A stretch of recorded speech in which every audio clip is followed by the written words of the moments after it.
mics to that close to you, just put it close to you when you get ready to speak. He'll walk through whatever he's doing, he needs to. Oh, there he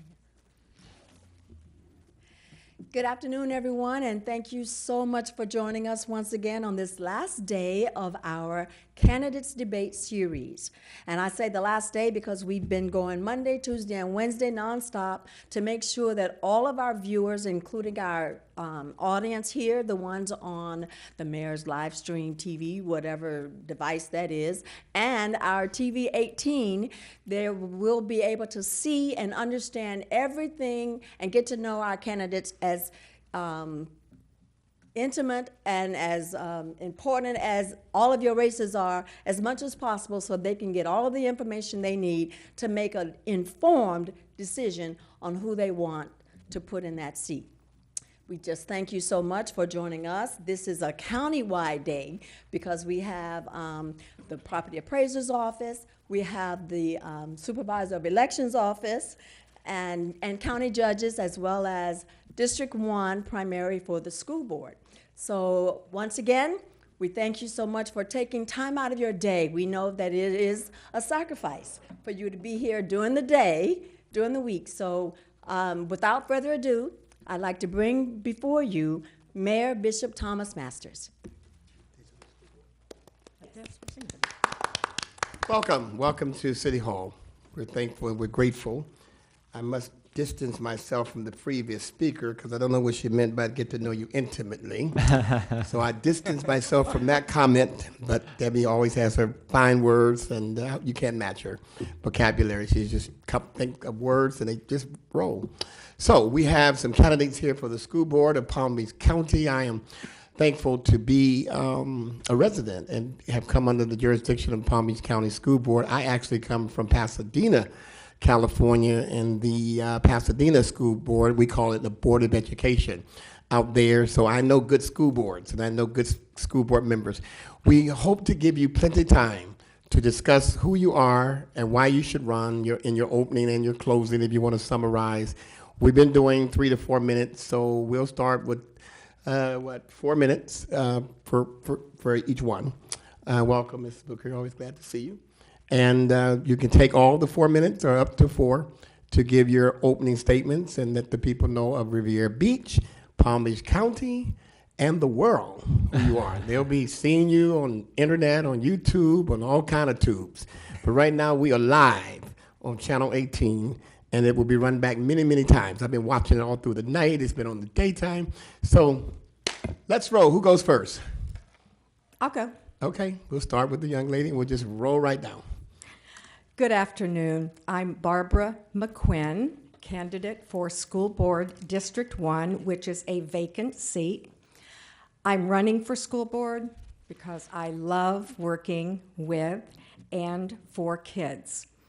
I have over 30 years of experience with the Palm Beach County school system, and I've lived in Palm Beach County for almost 50 years. It was never my intent to enter education. I was going to be a social worker. Then I got married, had my baby, who is now 46. I've run into some folks along the campaign trail who were born the same year as Hold John. on, wait Yes, 1 second. You said you have a child 46? I do. Really? Oh, we will be You must be friends. 56. Go ahead. I just thought I'd interrupt that because I couldn't believe Take that. that time off my clock. It's on me. My son, John Caracuzo, is now 46, and he graduated from Palm Beach Gardens High School, used to play basketball in the Wells gym, honed those skills even though he was a little teeny thing. And he is currently a law partner in a law firm in West Palm Beach, Keller and Caracuzo. I have a grandson who attends Jupiter Middle School, and I serve on their school advisory council. So I've never given up what I'm doing. Anyway, when the boy, lost my train of thought, Mayor Masters, that's okay. When he was young, I took a part-time job. And so my first introduction to education was as an instructional aide at Riviera Beach Elementary School. And I fell in love with teaching. I got my elementary ed degree, and I worked at Alamanda Elementary as a teacher and Palm Beach Gardens Elementary.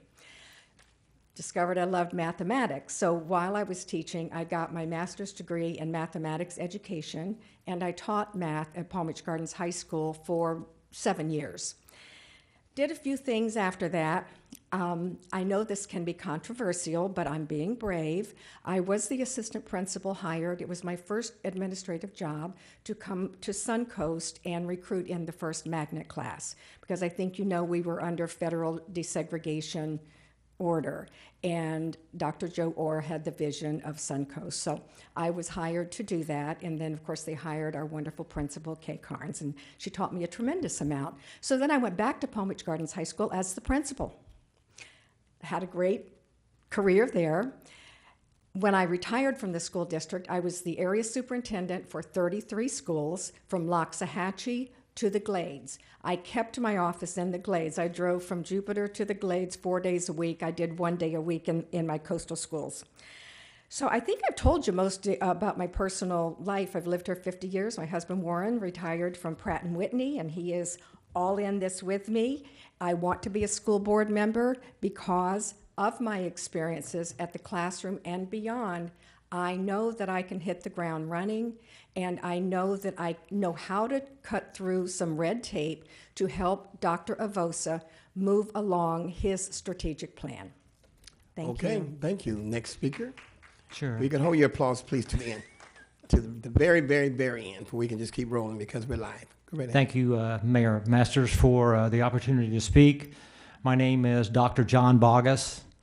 I'm a resident here in Jupiter, Florida, and I live in Apicoa, to be specific. I've been there since the summer of 2012. I moved here after retirement of 36 years in the state of Ohio. 17 of those years I was superintendent of schools in Ohio. Moved here because both my sons graduated from universities here in Florida and resided in Florida, so it made sense that when I retired I'd come this way. I'm married. As I said, I have 2 sons, and I've got 3 grandkids, 2 that are in the school systems, and one that's only 11 months old, so her time is coming. I was asked to submit my name to the governor's office for the appointment of the vacated seat in our District 1. I understand that the process, there were 16 people, names were submitted. They reduced it down to 2. I was one of the 2, but the governor has his hands full in regards to that appointment and suggested that I run. So I've been trying to put together a campaign and running on the experiences. I've been a teacher, I've been a coach, I've been a CFO, I've been an assistant superintendent, and superintendent of schools, as I said, in Ohio. The reason I think that I can fit in with a team of other school board members is to move the agenda forward that's been presented by the new superintendent. I believe the strategic plan is an outline that we can follow. I think there's some quality things in there. One of the things I'd like to see, though, that the district would provide more are choice options for kids in career technical education. I believe that's critical. That gives a student an interest to stay in school, attend school, and earn other certifications other than just a diploma. I feel the times have changed to the point that a diploma by itself is not the credential that it used to be, and I think that we can enhance that to our public school system. I also think that there's an issue with our young kids. There's a percentage of 48% of our third graders can't read at the third grade level. We have to address that. The students have to know how to read by the third grade level. Middle school, I think, is when you start career technical education and exploration. So I think we could expand and do that. With that, I think that with my experience, and people have asked me, so, well, you haven't been here that long, should that be considered?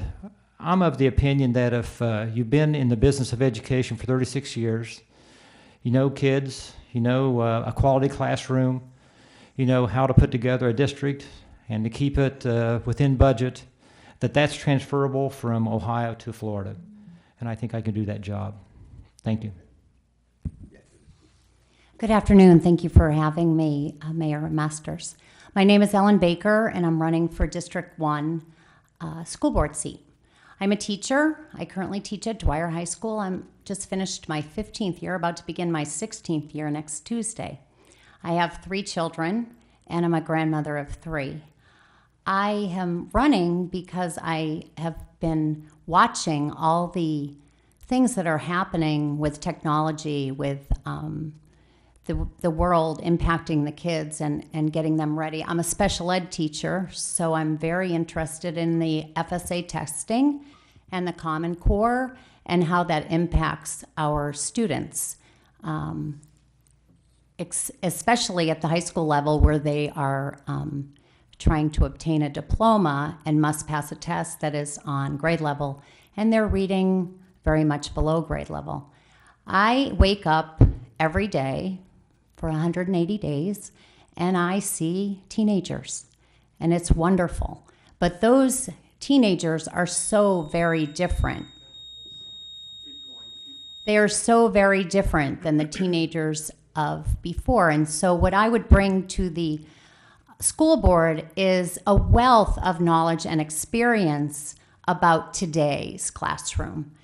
And so that is my hope. The business of the school board is education and policy.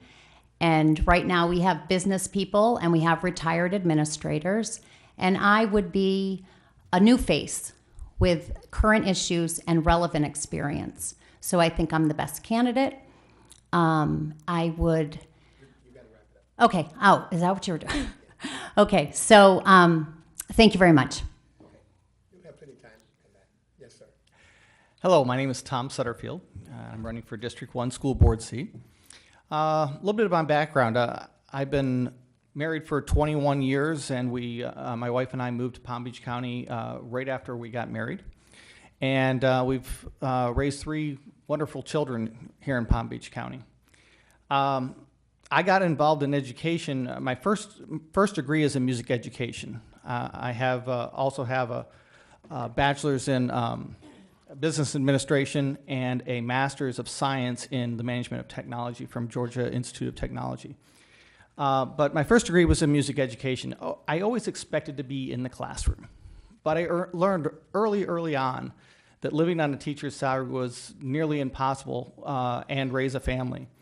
I was in technology at the time doing some programming side work, and I was making more money as a part-time programmer than I could as a full-time teacher. So I went the direction of technology. But education was always a passion of mine. When my son, who's now in college, was in pre-K 4 going into kindergarten, we had chose a school for him because it still included art and music. The last day of pre-K 4, we get a letter home that says, we regret to inform you that we'll be canceling art and music because there wasn't enough money in the budget. So I went to the board meeting that night, opened my big mouth, and before the end of the meeting, I was asked to join the board. And I said I would join the board under only one condition, that they gave me a month to a month and a half to open up the books and find a way to save the art and music program at the school.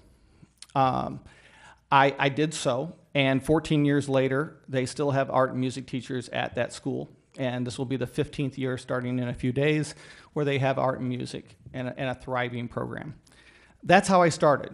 I didn't set out to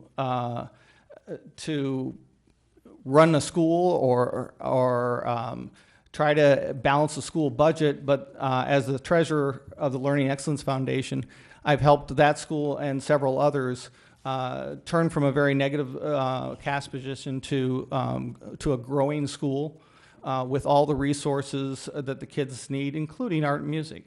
I'm very proud of what we've done. When I was first elected to the board, the school was 2 years old and was $2 million in debt. We came up with a plan to pay that debt back in 10 years, and we did it in a little over 4. Ever since then, it's a non-for-profit. We made sure that that money got reinvested into the school, reinvested into the students, reinvested into the teachers to make sure we had the best environment possible for the children, which is why I'm trying to do this. I believe that with my financial background, I believe with my technology background, Technology is becoming a huge part of what happens in the classroom. We are testing on computers. We're teaching with computers. Smartphones are in most kids' pockets. How do we take that and make it a positive thing instead of having to take all the smartphones away from them? Can we use those as devices that engages the child? I'm a huge supporter of school choice. I said my oldest is in college now, but my two younger children are my two daughters. One's at Bach Middle School of the Arts, and one's at Dreyfus School of the Arts, both as dance majors. Those are two shining examples of school choice within the Palm Beach County school system. They have art, which is the draw, but they are academically at the top of the list, not only in Palm Beach County, but in the state and across the country. Along with Suncoast, Dreyfus is always right at the top of the list for academic achievement in Florida. So I want to help bring more choice and more choice programs. Pete Liccato has had the choice program. I've worked with him for years. The more choice we can give children in Palm Beach County, the more opportunities we get the student excited about coming to school, and we get that positive effect in the academic side of the world. Okay, wonderful. Okay, we're going to go back to our first speaker just for a few seconds. Unfortunately, we missed your 3 minutes. I can't give you 3 minutes. We missed it as far as the internet. So if you would go back, if you would just go back and just state your name and what you're running for, at least it'll be on the internet. Good evening, afternoon. I'm Barbara McQuinn, candidate for School Board District 1.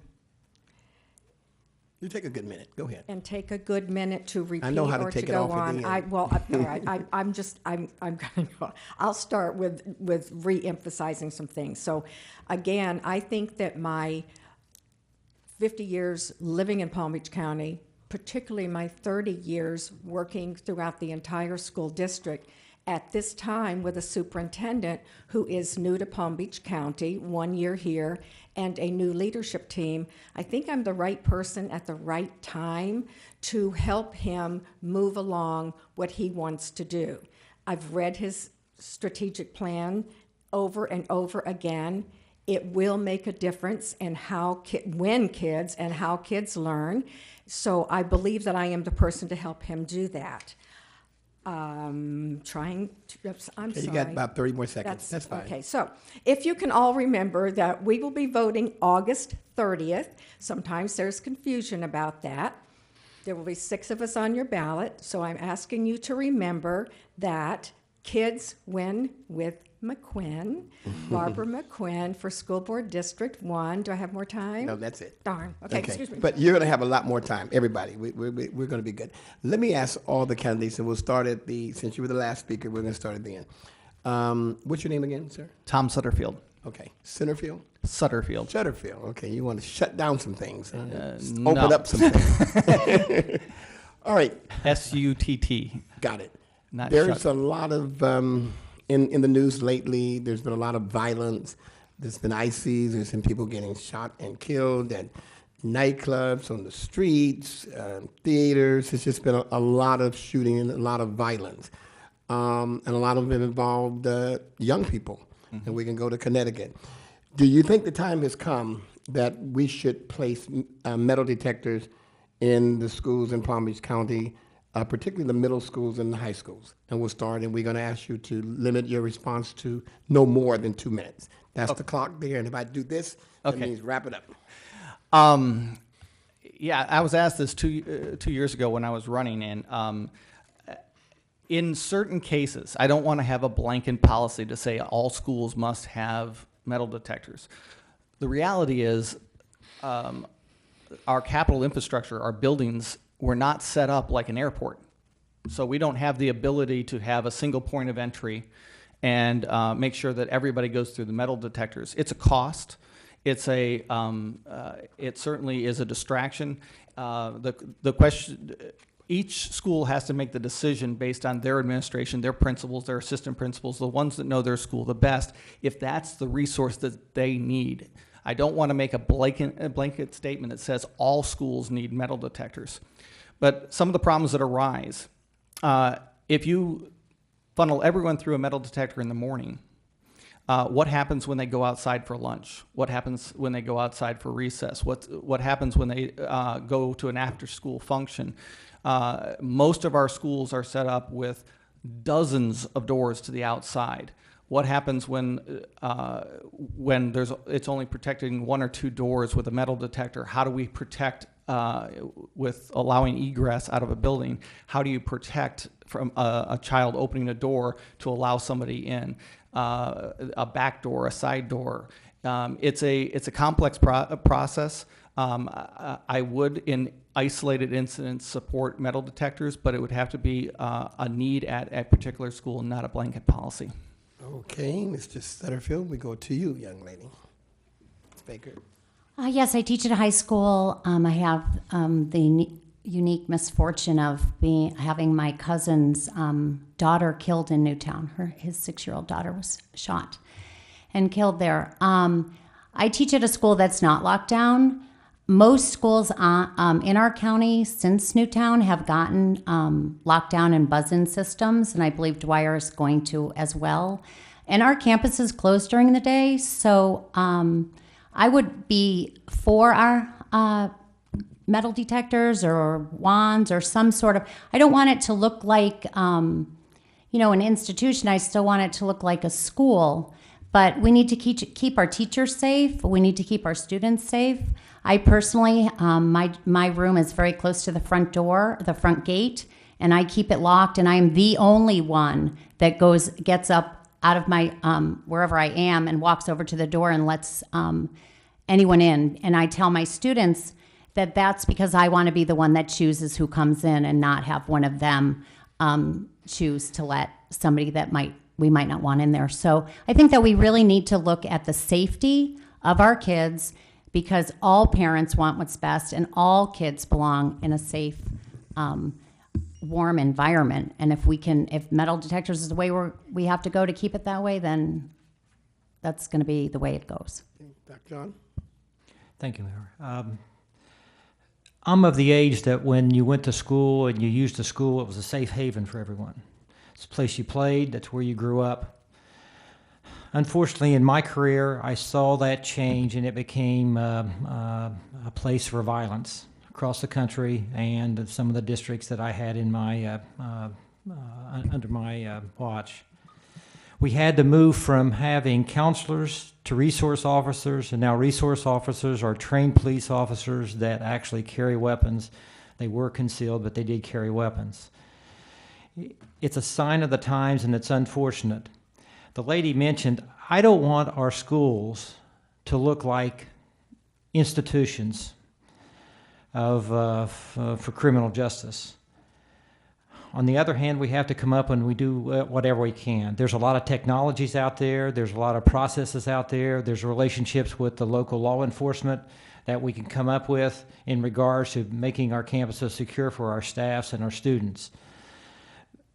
I have always been against metal detectors, but we did institute a button system where with a foyer, you come in, you get a clearance similar to what you have here, and you go from there. But we didn't have metal detectors. I would hope we wouldn't get to that point, but I've been on campuses where you had to drive into a parking lot, a guard let you in, they locked it with the chains and everything behind you, and escorted you into the building. I hope our schools don't get to that point. Thank you, sir. Ms. McGuinn? Metal detectors, in direct answer to your question, no, unless we have a specific situation that would require it at a specific school. We do have a buzz-in system in our schools. I don't know of one public school in Palm Beach County that is not a closed campus. Our students don't leave for breakfast, lunch, anything. They're there when we get them, and they're there until the end of the day. So I think the buzz-in system with the cameras, we have extensive cameras throughout the schools. We have trained school police officers. Mine certainly were indispensable at Palm Beach Gardens High School. So many times they kept students safe. And I do think they need to be officers who are trained to work with high school students, who can be very mouthy at times. And if we have a situation that we think is uncomfortable with guns, we have dogs. Most important thing you can do is build relationships, and that's what we did. Adults are trained to look for anything that might become troubling. You build the relationships with the kids. You have adults out there who are visible. I mean, we had adults posted outside every bathroom. So, but it's for kids' protection. We didn't have a student afraid to go into the restroom. So you can have a safe campus without a metal detector. It just keeps everybody, you have to all be alert. Okay, thank you. And let me just say this as a side note and digress for 1 minute, well, 30 seconds actually. I had the opportunity to go to Newtown after the killing of those children, and I actually participated in the eulogy for 3. And I don't know whether Walter can get this on film or not, but I'm wearing a bracelet, and I've worn it from that very day. The mother of the first child that was killed, her name was Grace, and her mother gave me the bracelet, and it says practice aloha, which is practice love. And I promised her that I would wear this, and I've been wearing it ever since until we get some better sensible, common sense gun laws in this country. So shout out to her mother in Newtown. Okay, let me ask you, people up there, if elected, what would be your top 2 objectives in your first 6 months? What would be your 2 top priorities? And let's start with somebody in the middle this time. Go ahead, Doctor. Sure, I'll talk. The first 6 months, I would get better acclimated with all the districts, all the schools within my district. Become better acquainted with my fellow board members. Together, we'd have to make the decision we need to. My focus would be graduation rate. It has to go up. We have to have more kids leaving with a diploma and hopefully a certification to go to work or continue their education in a 2 or 4 year institution. Also including apprenticeship, because I've talked that that's an excellent pathway. Moving down, we have to work on the elementary kids through the 3rd grade, making sure that they can read at a 3rd grade level. So I would focus and emphasize that to our leadership team. But remember, as a board member, we are about policy. So I would want to work with the fellow board members and making sure that we pull those things out of the strategic plan that are there. And if all stakeholders believe in those, we should implement that, and I would emphasize those 2 things. Okay, yes. Okay, I won't have the learning curve that some of the others up here have, because I know all the school board members. I have built relationships over the years. I've spoken at school board meetings, and I've attended almost all of them in the last 9 years. My emphasis and my concern going forward is the state law about choice. I think that we're going to have to take a good hard look at that, how that's going to affect schools, especially in the North County. And I would like to also look at strong advocacy in Tallahassee, and I've lobbied up there, so I think I'm going to find a niche to go up to Tallahassee and speak to legislators that I've made relationships with over the years to get some changes at the state level on funding, and also deal with the testing and the impact that this FSA high stakes one-time test is having on children. So I think that would be my focus. Special ed, because I'm an ESC teacher, I'm a special ed teacher. That will always be a big part of my tenure on the board, and I plan to have a tenure of transparency. I'll publish all the votes that I make twice a year. I'm going to be a strong advocate for kids, and that's why I want to run. But special ed services and compliance is an issue that I would like to have a big part of, and it is part of the strategic plan. So I think I'll be a great asset. Let me ask a question because I wasn't clear. On one word, you said you would publish all the what? The votes. Votes. The votes that I make on the board.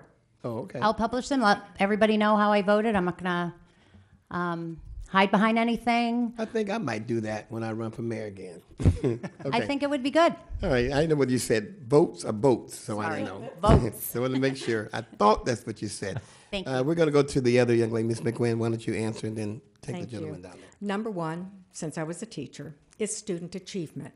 Now, as a school board member, we are responsible for, accountable for all students achieving at highest levels, ready to either enter the workforce or to go on to higher formal education. I know the current school board members also. I had wonderful working relationships with them when I worked with my schools in Riviera Beach and my schools in the Glades. I am very familiar with the curriculum, having tutored my grandson now for 14 years, not the most motivated of students. Clearly, the first thing we have to do, we do have to have kids reading by third grade. I don't even need to go into the statistics about the dropout rate. But we also have to pay attention to those students who are average, middle of the road. They're going to be the mainstay of our society. And then the bright ones. And I'm going to tell you, when we first recruited for Suncoast, and we recruited very hard for black students because we didn't have the diversity on the other end. And we found that our brightest students didn't attend public schools.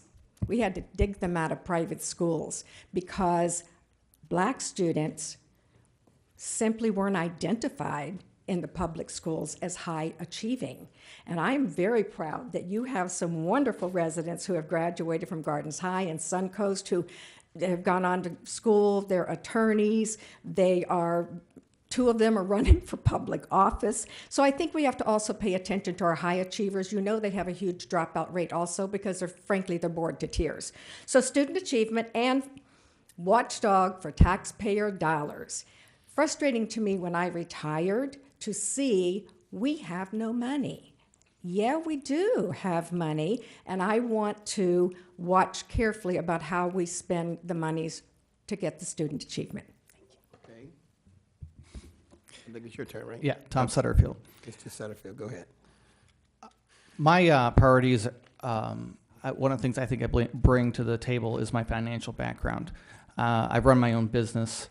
I've started two .com companies that were both profitable and successful. I've helped balance school budgets.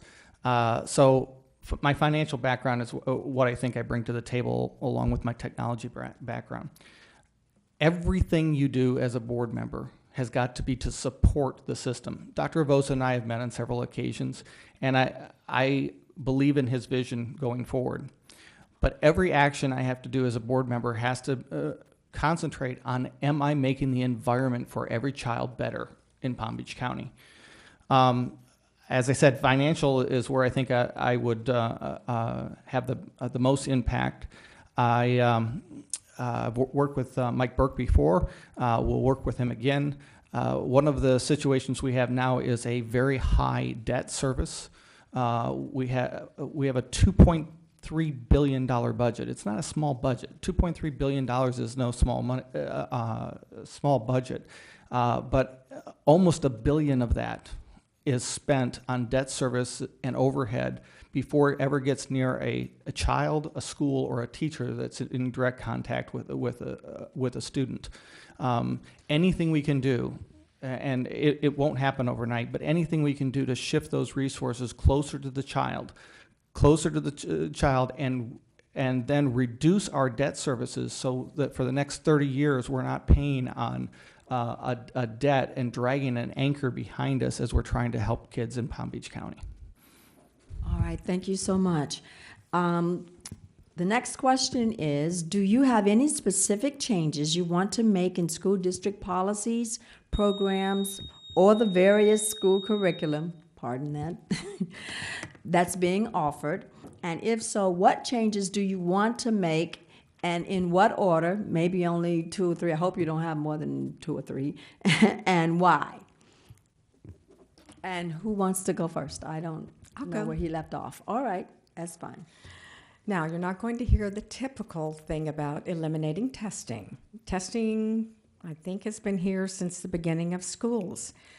We have to do something. And I know the school board is currently, working with Tallahassee. We have to do something not about the test itself, but about how it's used.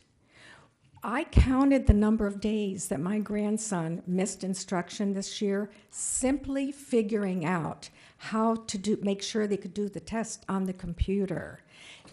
They've always worked with computers, but for the right reasons, not to figure out how to do something to take a test. So the preparation that teachers have to give the students to get ready to take that test is a travesty. So something about how we use those testing results has to change.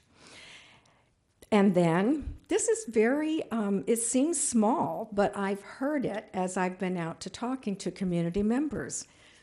Early dismissal, which is called early release, by the way, and that sounds like we're keeping them in prison, so I prefer early dismissal. We used to do that in the old days. I want to tell you, believe it or not, at Palm Beach Gardens High School, we piloted that. The teachers knew that we needed time to decide what we were going to do about block scheduling, which we copied from Pahokee High School. Nobody else was doing it at the time. We needed time, and so we asked, can we please, we'll pay for the buses. We have high school kids, they don't need supervision. So may we pay for the buses so that our teachers can have the time together to do the planning and the research they need to do.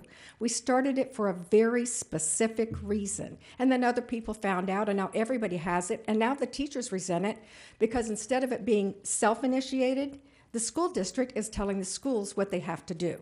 So it's a really good idea, gone a little bit amok. Next. Yes.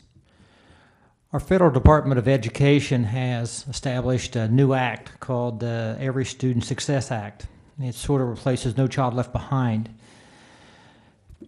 As a board member, I would work with other board members and the leadership of Palm Beach County Schools to modify that, manipulate that to make sure that it serves our student and our county well.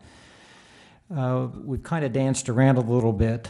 What was thought of as the Common Core has been a disaster in implementation and chaos for our teachers and our classrooms. We've got to streamline that. That doesn't mean that we shouldn't have accountability for the time invested by both the student and the staff member for those students. But we've got to eliminate all this testing because we've just become a test factory as opposed to an educational institution. So that's got to be modified. Hopefully we can use this new act. We put it into the way we want to do it here in Palm Beach County, and I think that we'll show success. And I think the students will have a better experience in our classrooms, and our teachers then can really show what they can do as a professional educator. Ellen Baker.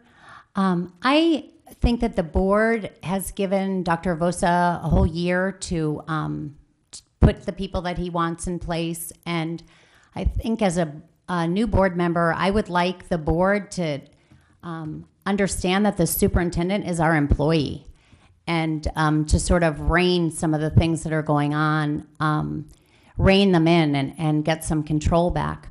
I think that the testing, and I don't have to think it, I know it, I live it. The testing has got to be fixed. The Common Core and the testing is all just part of privatization of public schools, and our public schools are in jeopardy right now. And we need to understand that. The community needs to get behind it, the parents, the kids, we need to fix it. So I would like to see, and with ESSA, which my opponent brought up, that does takes the Secretary of Education out of our business. So the district is going to have the opportunity to look at Common Core closely and get rid of it. And they can also make sure these tests are not keeping third graders behind, stigmatizing them. The stories are horrific about what's happening with kids that are not allowed to progress into the fourth grade. And the self-esteem issues are very disturbing. I'm also going to call for a desk audit. I sat on a negotiation team for about 5 years, collective bargaining with the district on behalf of teachers. And I want to know where the money is. I want to improve the salaries and allow teachers to buy homes in Palm Beach County and raise their families here and bring the respect back to our profession. There's a couple other little things. One has to do with the LGBTQ community. We restrict graduation colored gowns to females and males, and I would like that to be optional, and that's a policy. So thank you. Okay. Okay, again, Tom Sutterfield for School Board. I am, again, I believe I bring financial expertise to the school board. And I would be concentrating on prioritization of the budget. With a $2.3 billion budget, it's not like we don't have money, it's just where we spend it, where we choose to spend it. So again, earlier I was saying that getting the money closer to the child, getting them closer to the school and the teachers that serve that child is the priority. So we have to find ways to do that, find ways in the budget. For many, many, many years, we've had an operational budget that is over budget by the end of the year. And the solution was always the same. Moody's and other agencies gave the school board of Palm Beach County a AAA rating, so we'd sell 30-year bonds for a one-year mistake. The reality of that is Moody's gave the taxpayers, you and I, a AAA rating because they believe we'll be around for 30 years to pay the bill. But it is a drag on the next 30 years of school budgets and the next 30 years of children that will be going through our schools. So anything we can do to not sell 30-year bonds and actually work within our operational budget, and two, reduce and pay off those 30-year bonds that we've been taking out for the last several years would be a priority of mine. And another area is, again, it's prioritization of where you put the money. I've been at the forefront for the last 2 years of IDEA funding out of Washington. IDEA funding comes from OSEP. It's meant for individuals with special, individuals with Individual Disability Education Act. Sorry, the buzzer got me. Okay. Individuals with Disability Education Act. That money needs to be directed towards ESE students and not go into the general fund, which is what the proposal is. Okay. For the people who are tuning in on live with us, I do want to say hello to my oldest daughter, Sabrina, and she's watching her daddy with the hat on today down in Arkansas. And we also want to thank the City of Riviera Beach for allowing me to use the room. I borrowed it to use like they do other initiatives and citizens as well. And of course, we're on live on Channel 18, which is a public access channel that we get for free. So there you go. Can you believe that something is free these days? They do that too, up for other promotion municipalities as well. Okay, we're going to close because we do have the supervisor election here and the opponent. I do want to recognize Alex Freeman, who's running for sheriff. Alex has been here almost every single day, supporting every day, supporting all of the candidates. And Mr. Sessa has not been with us in person, but he has certainly been with us online and helping to spread the word, and other candidates as well. Angelita Gray has joined us online as well, and she gives her best regards to everybody. Okay, we're going to close, and we're going to give each person 2 minutes for we can just keep it moving. I think we started with Ms. McQuinn first, so we're going to start with Mr. Tom Sutterfield. Sutterfield, yes. I can get Tom right because that's what my first name is. So from Tom to If Tom. you remember, I'm the only Tom on the ballot, so if you remember Tom, we're good. I won't mess up your vote. All right. All right. Yes, you can give it to me, but it has to be written. Okay. Again, my name is Tom Sutterfield, and I'm running for the Palm Beach County School Board.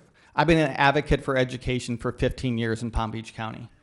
I sit on 3 separate boards that support schools and children in Palm Beach County. I also have been a volunteer with the Boy Scouts of America for the last 14 years. My first degree, again, is in music education, so everything I do as a volunteer for the last 15 years has been to support children and the education of children. I'm very proud of my work with the Boy Scouts of America. I'm currently the High Adventure Chair for Gulfstream Council, which works with boys from Vero Beach, actually boys and girls, because adventuring has girls, from Vero Beach down to Boca Raton and out past the lake. We've been training these boys since some of them have been in first grade. And as a High Adventure Chair, I get to take them on large adventures. A few months ago, we were in the mountains of New Mexico where we put backpacks on. And for 12 days, we climbed mountains. They learned to live without a cell phone, to work as a team, to rely on each other to get them through the day, cook their own food, clean up. That's the type of things I've been doing to help kids in our community, and I want to continue that with serving on the school board. Again, my name is Tom Sutterfield, and I ask for your vote on August 30th. Tom Sutterfield for school board. Could I just interject just one more time, and if each of you in your closing could include the answer to this question about how would you go about implementing a trade school similar to North Tech, which is needed in this community especially. So Can I have one more minute. Okay, I am such a big fan of trade schools. I have two friends of mine who never went to college. They're both millionaires. One runs an air conditioning company, one runs a electrical business. They have 15, 20 trucks and lots of employees here in Palm Beach County. And we do not offer enough trades in our curriculum. Mike Rowe from Dirty Jobs, you might know him. He has a whole program promoting the trades, and it's something that we took out of the schools. It was controversial. They felt that we were pushing people through the trades based on ethnicity, and which is a shame. We are graduating 79% of our students, but we're training 100% of our students as if they're college bound. Of the 79%, all of them aren't college bound. So let's have programs available, choices for those students, not forcing people through the system, but choices that they can have trade schools and allow them to have another option in the school district of Palm Beach County. Again, Tom Sutterfield. Thank you. Next. Ellen Baker. This past weekend, I was in Broward County, and they have a state-recognized training facility where they're teaching, in partnership with labor, they're teaching glazing and sign making and framing, and they have a wonderful facility. And we can replicate that. Many of my students are not college-bound for a myriad of reasons, and they would love to have a trade. And I would love to have the opportunity to be a part of getting something like West Tech that they started up, and some of the schools that we've had in the past. We need to train them, but we can partner with labor, with AFL-CIO and their apprenticeship programs, and we can get our kids work ready and to be able to graduate with a trade. My brother went to a vocational high school and was a roofer coming out of school, and probably makes a whole lot more money than I do. But it's a necessity that we need to work on in Palm Beach Gardens. Your closing. And in closing, I would like to start with positive. Our graduation rate is 79%. It's the highest in the state. We outperformed all large urban districts in this year. Although we dropped from an A to a B, we outperformed all the large urban districts. And I'm proud of that, and I was a part of it. I would also like to recognize a teacher in the audience, Miss Sylvia Gibson. My youngest son had the opportunity to have her at Gardens High School, and she's retired now. And I'm pleased to mention that there's a possibility that retired teachers now are going to be able to come back to work instead of waiting a year, so that we can use them as their great wealth of knowledge, and I'm proud of that. Does that mean you're going to bring her back? Well, my son Hunter absolutely adored her. And she certainly doesn't look old enough to retire. And I didn't take away from your time, so go ahead. So But I want to emphasize, I would be remiss if I didn't talk about the difference between choice and charter. I think our voters need to be very careful when they're voting in this race that the candidate doesn't have a special interest. Charter schools are not the same as choice schools. We have choice schools in the county that run by lottery. They are governed by our school board. Okay, those are the choice schools that take our tax dollars and are just exactly like a public high school. The charter schools take our money, our taxpayer money, and they are run by a board. And you've heard a lot about Mr. Sutterfield being on a board. He is on a charter school board. And charter schools siphon money away from our public schools. And right now, that's causing a lot of difficulties in funding and our infrastructure problems. This coming up year, we're going to spend $10.8 million more on funding charter schools. And those charter schools don't take everybody. And I'm all about public education for all students. I don't want privatization to take over our public schools.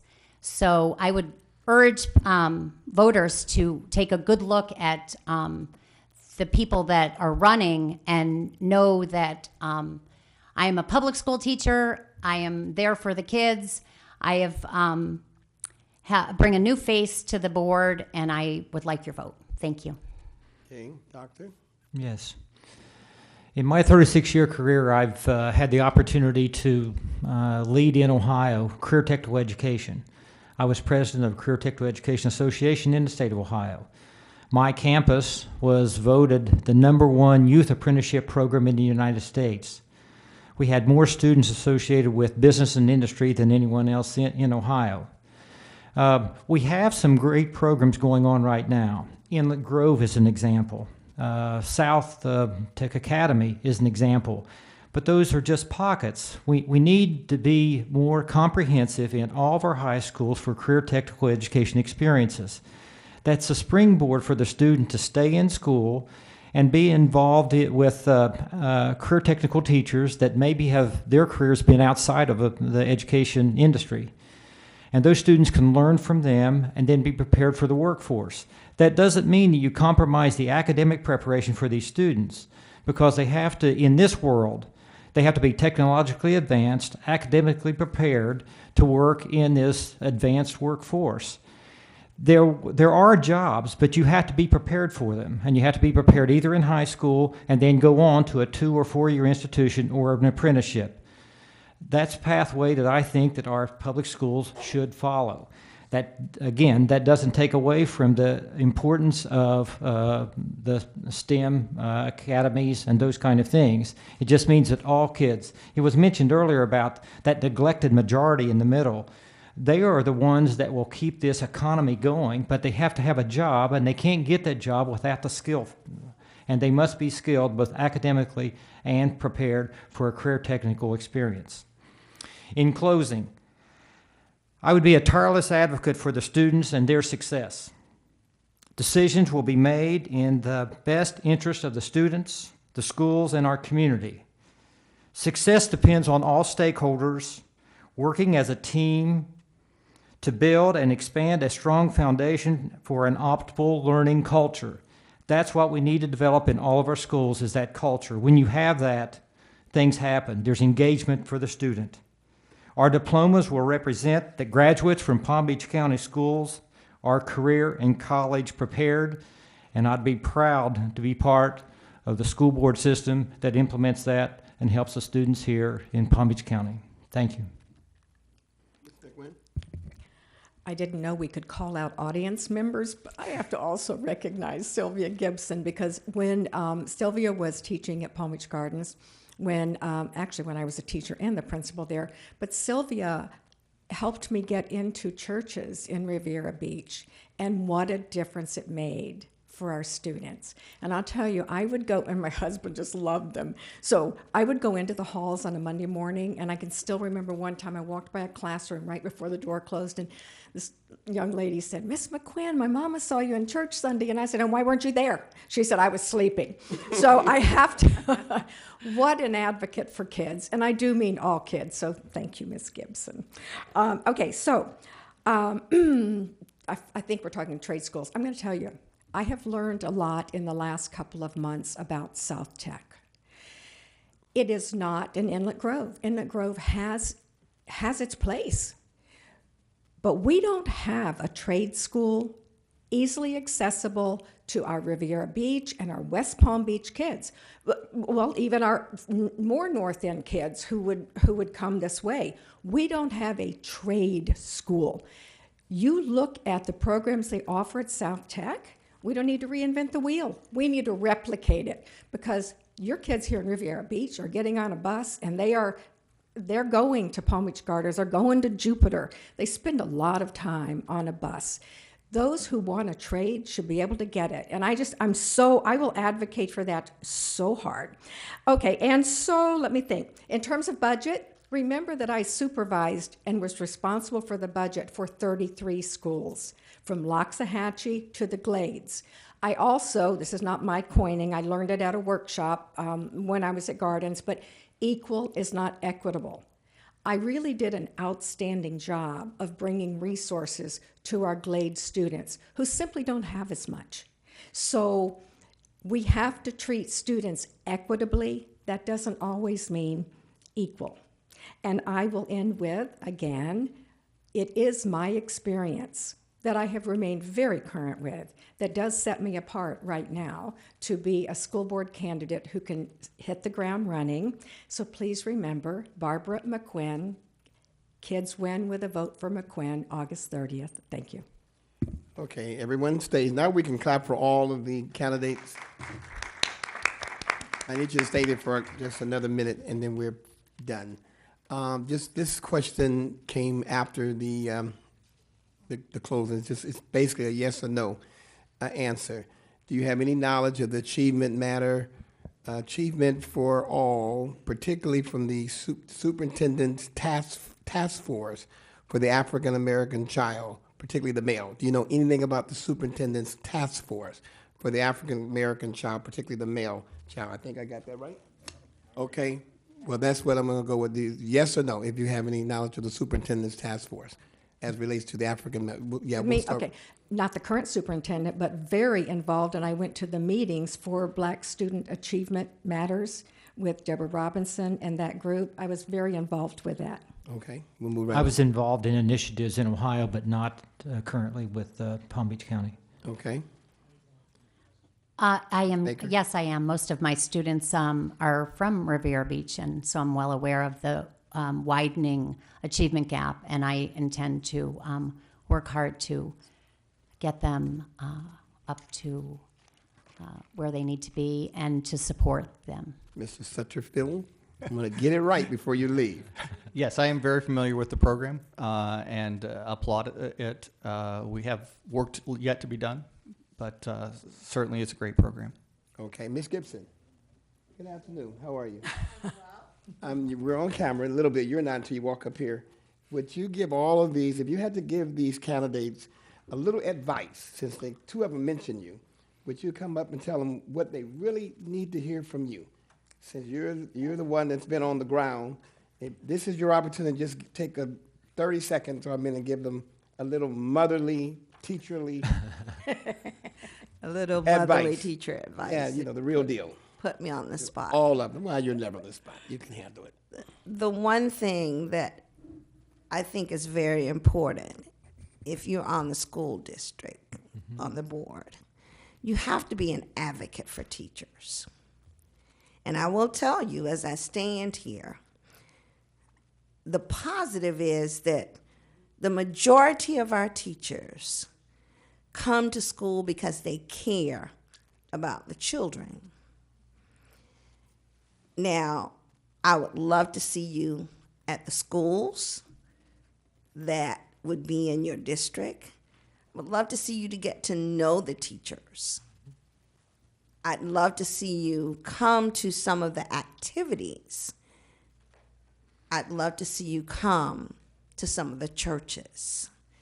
This is how you're going to reach out to the parents to let the parents know that you actually care about their children.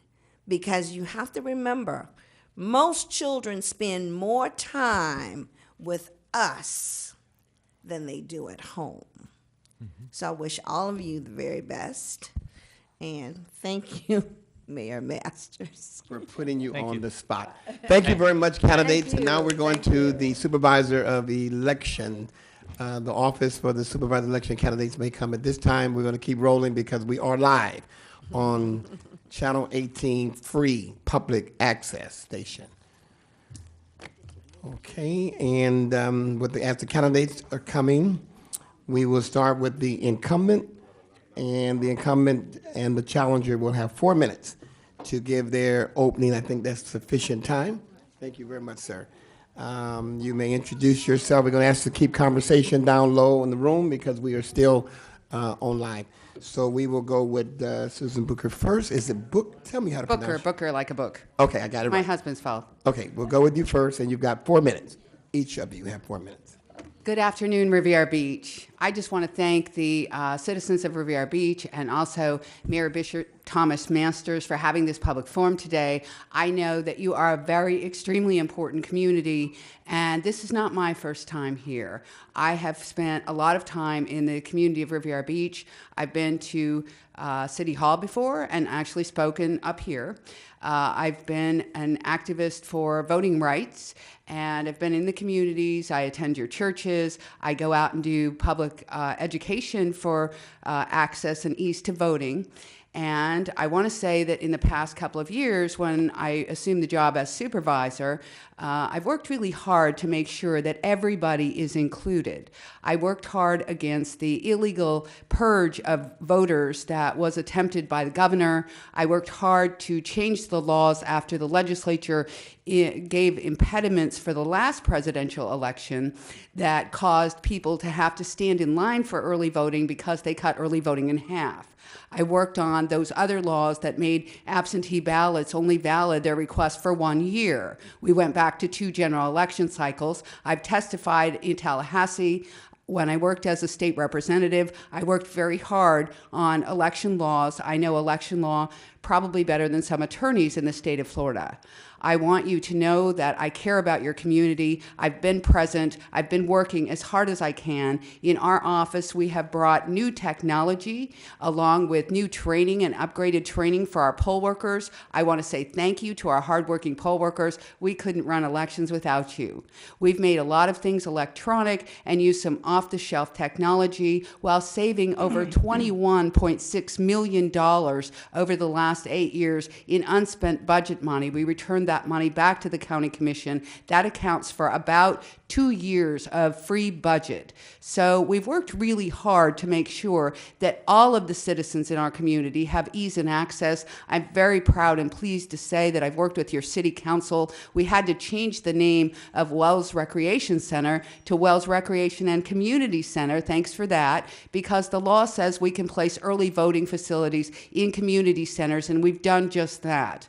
My goal is to make sure that I can continue to provide ease and access to your ballot. I believe that your vote is your voice. It's the pathway to our democracy. And you've seen me here on the ground, knocking on your doors, coming to your churches, staying in your communities, making sure that the citizens of the city of Riviera Beach are aware of all of the requirements in order to cast absentee ballots, in order to have early voting, and in order to vote on election day. We've kept you updated with sample ballots. We shot out over 105,000 absentee ballots, so please vote right away. We've already sent out the majority of our ballots. I'm on the ballot for re-election for the 3rd time. I believe that I have established the honesty, the integrity, and the transparency, and definitely the work ethic to continue as your supervisor of elections, and I'm here today to ask you humbly for your vote.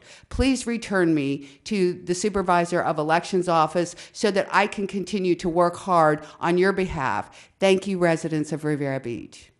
Okay, young lady, you have the same amount of time, take up to 4 minutes at the clock. All right, thank you. Good afternoon, and thank you, Mayor, for Good putting afternoon. this And forum welcome. together. Glad you're here too. All right. Hello, I'm Christine Spain, and I'm candidate for Supervisor of Elections. I am a business attorney and CPA. I have been for over 30 years. I'm well-versed in business law, corporate law, business transactions, and auditing and accounting, finance, internal controls, and fraud detection activities. I have lived and worked in South Florida for over 40 years. For 6 years, I have worked in Palm Beach County. I've attended public schools and universities all in Florida. I got my law degree from the University of Miami, where I served on law review there. I'm in this race because I believe our vote is a very sacred right, and it is the cornerstone of our democracy, and the health of our democracy turns on the integrity of the electoral system.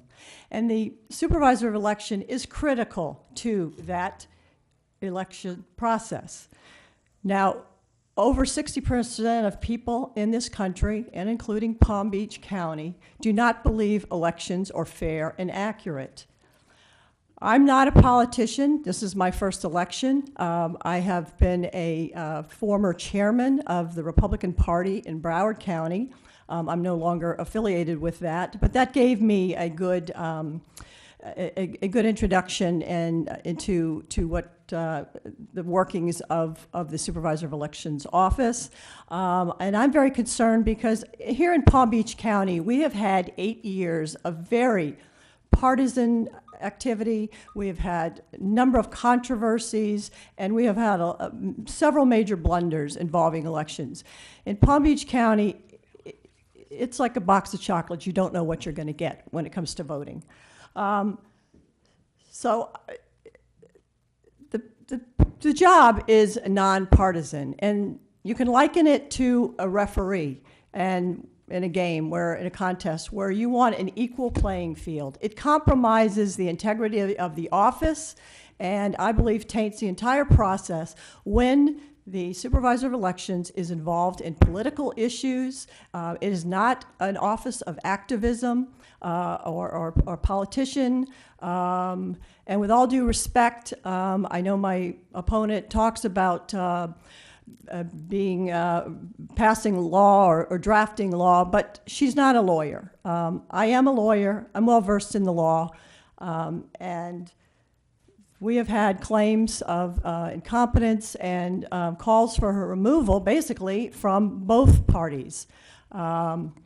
And we've had several incidents just since March of this year in the presidential primary, where we've had issues involving people losing their ability to vote in the primary due to no fault of their own, just trying to renew their driver's license. There were about 1,000 people affected. That's what was reported in the newspaper. And that problem apparently has been long-standing. My opponent knows about it. It hasn't been corrected yet.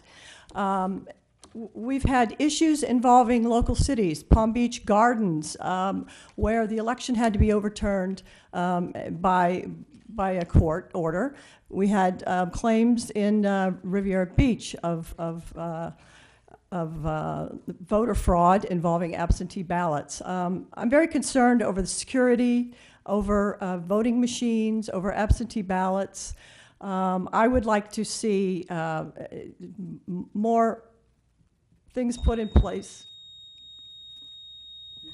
If you to, want okay, to 30 seconds. ensure the integrity and the neutrality and partiality of the office. Okay, And Ms. I have that in my platform, which is, I hope we can get more too, but it's in my platform on my website, Christine Spain for SOE.org. Okay. Seems like this is going to be an active lively exchange. So I'm going to let you, Can I have a rebuttal? yes, I'm going to let you guys take swipes at each other. Go. Okay, go. 2 minutes. All right. Well, I want the citizens to know, don't let this lady scare you. You know, we did an interview this morning with the newspapers, and she knows that the information that she's spouting off is incorrect. They questioned her at the newspaper, and she still continues to say it. You know, what she's talking about is that 2 days ago, I had a press conference with the ACLU and the League of Women Voters about restoring felons' rights. It's something that is very near and dear to my heart. I've worked on it since before I became the supervisor. I believe that the state of Florida has the most egregious laws in the United States, and more than 1.5, almost 2 million people in the state of Florida do not have their civil rights because of an executive order that the governor passed. My opponent would have you believe that this is a partisan issue. You know, you're a felon, and not having the ability to restore your rights because of an executive order that makes you wait 5 years just to apply, that doesn't apply just to Democrats. That's Democrats and Republicans. And so my efforts in trying to restore civil rights are very right on. I'm the supervisor of elections, and my job is to try and open those doors and make sure that everybody has a voice and an opportunity to cast a ballot. And so I will continue to work on those issues. My opponent leads you to believe that there's been some kind of issues in Palm Beach Gardens. Well, the city knows I'm just a contractor. The qualified candidates qualify with the city clerk. She was told that this morning. She's going to continue to say it. I have to say that the candidate is uncredible. Unfortunately, you tell her something and she doesn't listen. I have listened to the people here in Palm Beach County. That's why we have ease and access. That's why across the street we have early voting. I worked with your council to make sure that the doors are as wide open as possible. I worked in Tallahassee to get the laws changed after they cut early voting in half and they eliminated souls to the polls, open early voting on the Sunday before election. I passed that law along with some legislators to say that it's at the discretion of the supervisor to operate souls to the polls. I went and testified and explained to them what First Sunday was and explained that the last day of early voting is First Sunday, very important in our African American communities. I will continue to advocate, and I stand on my record. We've run over 400 elections since I got this job, and we come very close in each election. I believe every vote counts, and we count every vote. You want to come back? I would like to respond that her legislative record is not relevant at this point. Her record as a supervisor of elections is. I would also say that she challenged the governor in 2012. She called the purge illegal. The governor provided the lists that were given by the federal government from which people who get federal benefits and assistance, that was a list that was given, and she challenged that. It was not an illegal list. She refused to comply with the laws and the requirements as set by the Division of Elections. The Division of Elections and the Secretary of State are the ones who interpret the election laws and provide uniform standards and best practices for all of the supervisors of elections. But our supervisor of elections is appears to be think that this is an office for activism and political immersion in political issues. Yes, I am very sympathetic for her passion for restoring felons' rights to vote. I share that, but there's a process. It was brought up in the legislature. It didn't pass. And a referendum attempt to bring that to vote on the ballot in November to amend the Constitution did not even get 10% of the necessary signatures. So it's great that there are advocacy groups, but the supervisor of elections office is not an advocate for political issues. Okay, you want to shoot back? It makes my job easy. I don't have to do anything but just supervise. Do I need to sit up there and referee? You guys got this now, right? Okay. Yeah, we got it. All right, Ms. Booker. Okay, well, you know what? The voter purge that was provided by the governor was a targeted list that was found to be illegal because it was outdated and it contained errors. You know, I worked with Congressman Deutsch, and he found a World War II veteran who was born in the Bronx on that list that said that he was an illegal immigrant. So, of course, I worked against that list. I most recently challenged the governor when he said he wanted to appoint a judicial opening when actually the case law said that it was an election. I accepted qualifying papers against the governor's orders because I have authority as a constitutional officer to do so, and the candidate sued, and the decision by the governor was overturned by the Florida Supreme Court.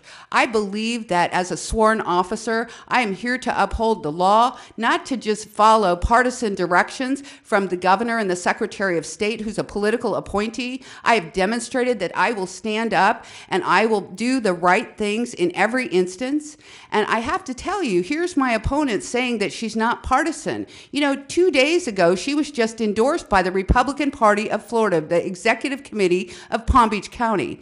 I don't even belong to the Democratic Executive Committee because I'm a nonpartisan officer. Nobody in the Democratic Party has endorsed me, but I've received every endorsement that's going to happen here in this race. I've received the endorsement from the AFL-CIO, from the Palm Beach County firefighters, from the Palm Beach County Police Benevolent Association, from SEIU, from the retired Americans in Florida.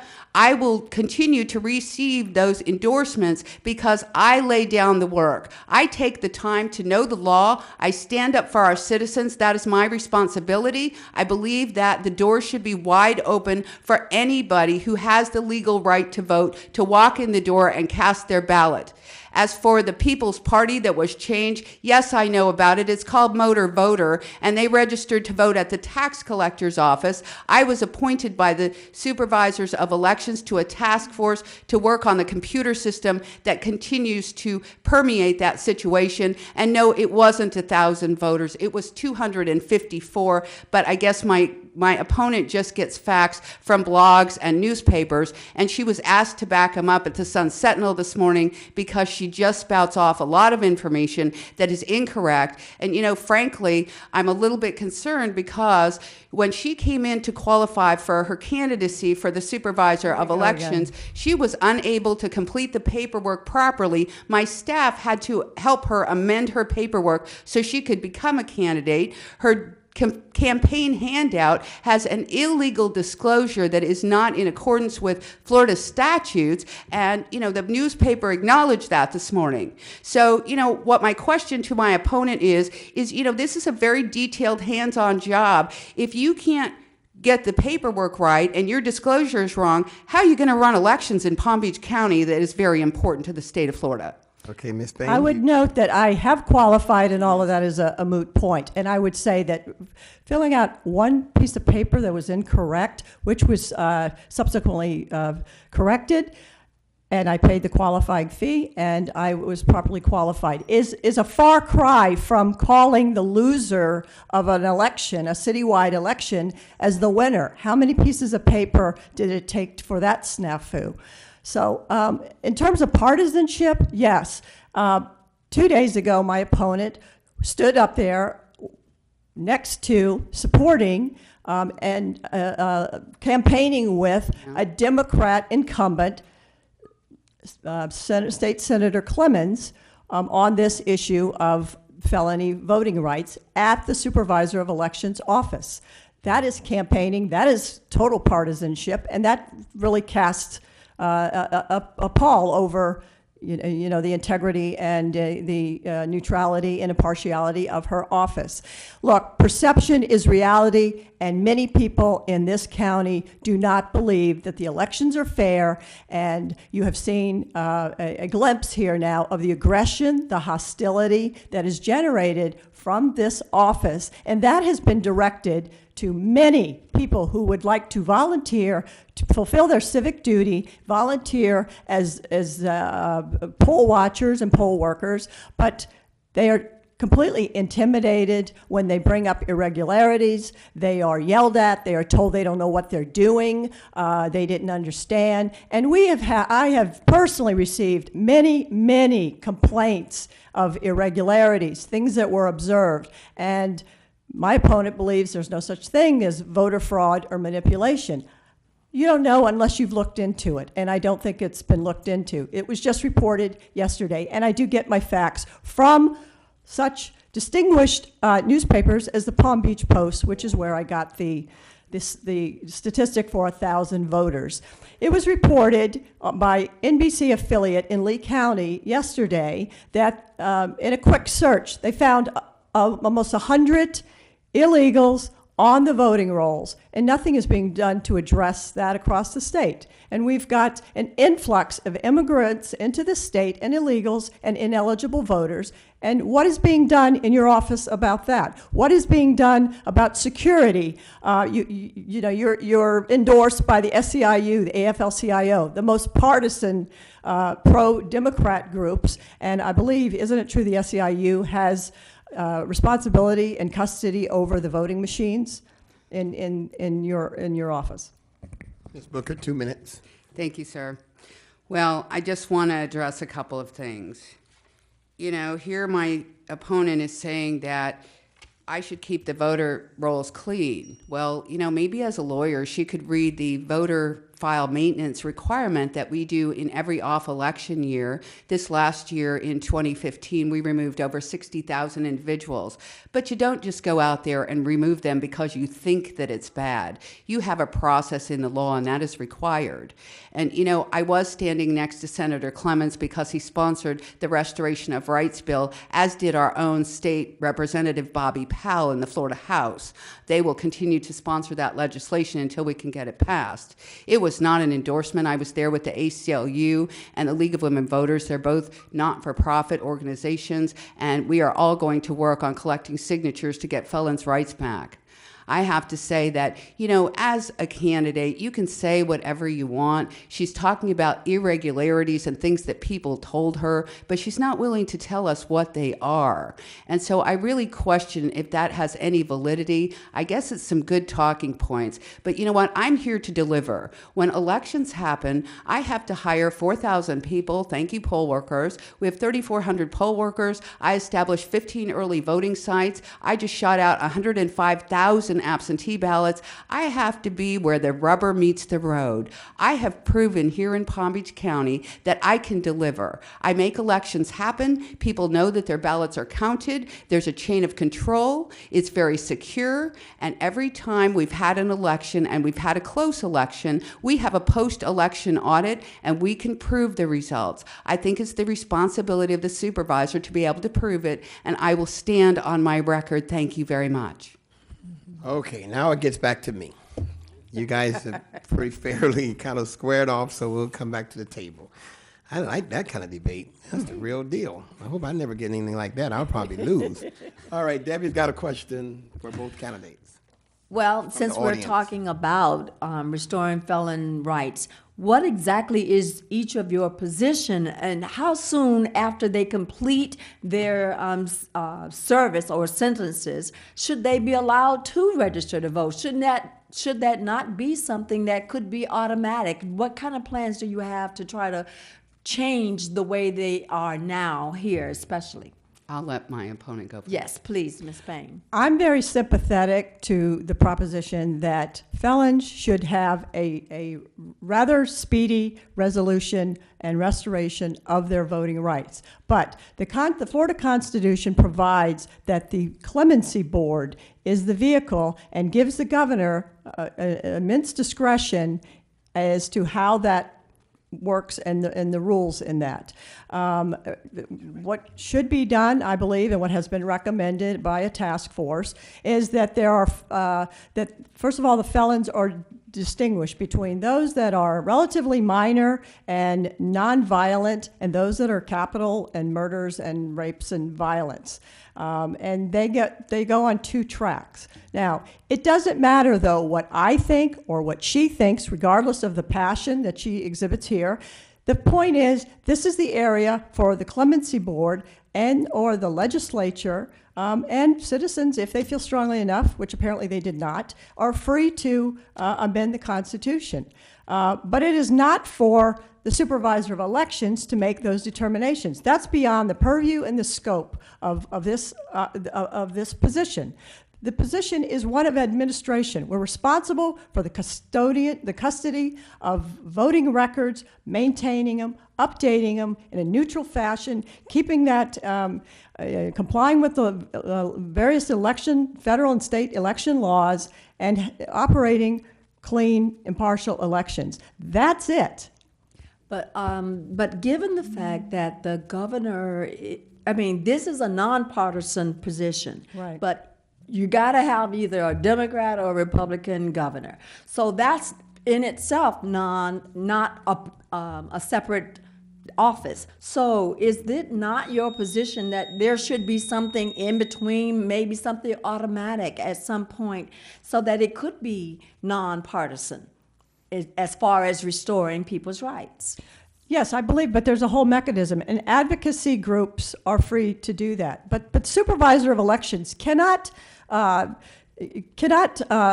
the law as she wishes it to be, but as it is. Right now, the law is that the felons cannot have their rights restored until it's the 5 years or the 7 years. There is a huge backlog. I'm very sympathetic to that. I would like to see that changed as well. It's not efficient, it's not fair, and it's cumbersome, and it's unnecessary. But that process is the clemency board is what people have a problem with. Yes, I'm all for these advocacy groups should and can petition the governor or the legislature. And the supervisors of elections can all, as a group, make recommendations. They can provide statistics and all of that. But beyond that, they are immersing themselves into a political issue, and that is not their job. Because at the end of the day, they still have to remove felons from the records. And it's a conflict of interest if they start taking positions different than the law is on this date. Okay, and just one more. You said that you want to change it. So what would you recommend changing it to?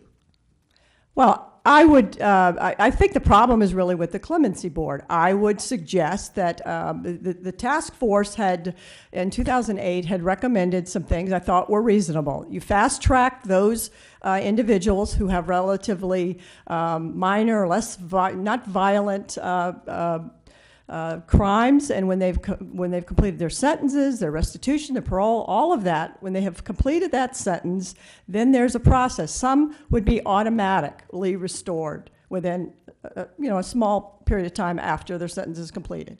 And beyond that, I'm not opposed to the more stringent restrictions on felons that are violent offenders. We don't, there's the whole issue of recidivism and whether they're going to. I mean, at the end of the day, voting is a civic responsibility. So you have to assume someone is going to be a responsible, law-abiding citizen in order to even use your Okay. right to vote. Thank you. Ms. Booker.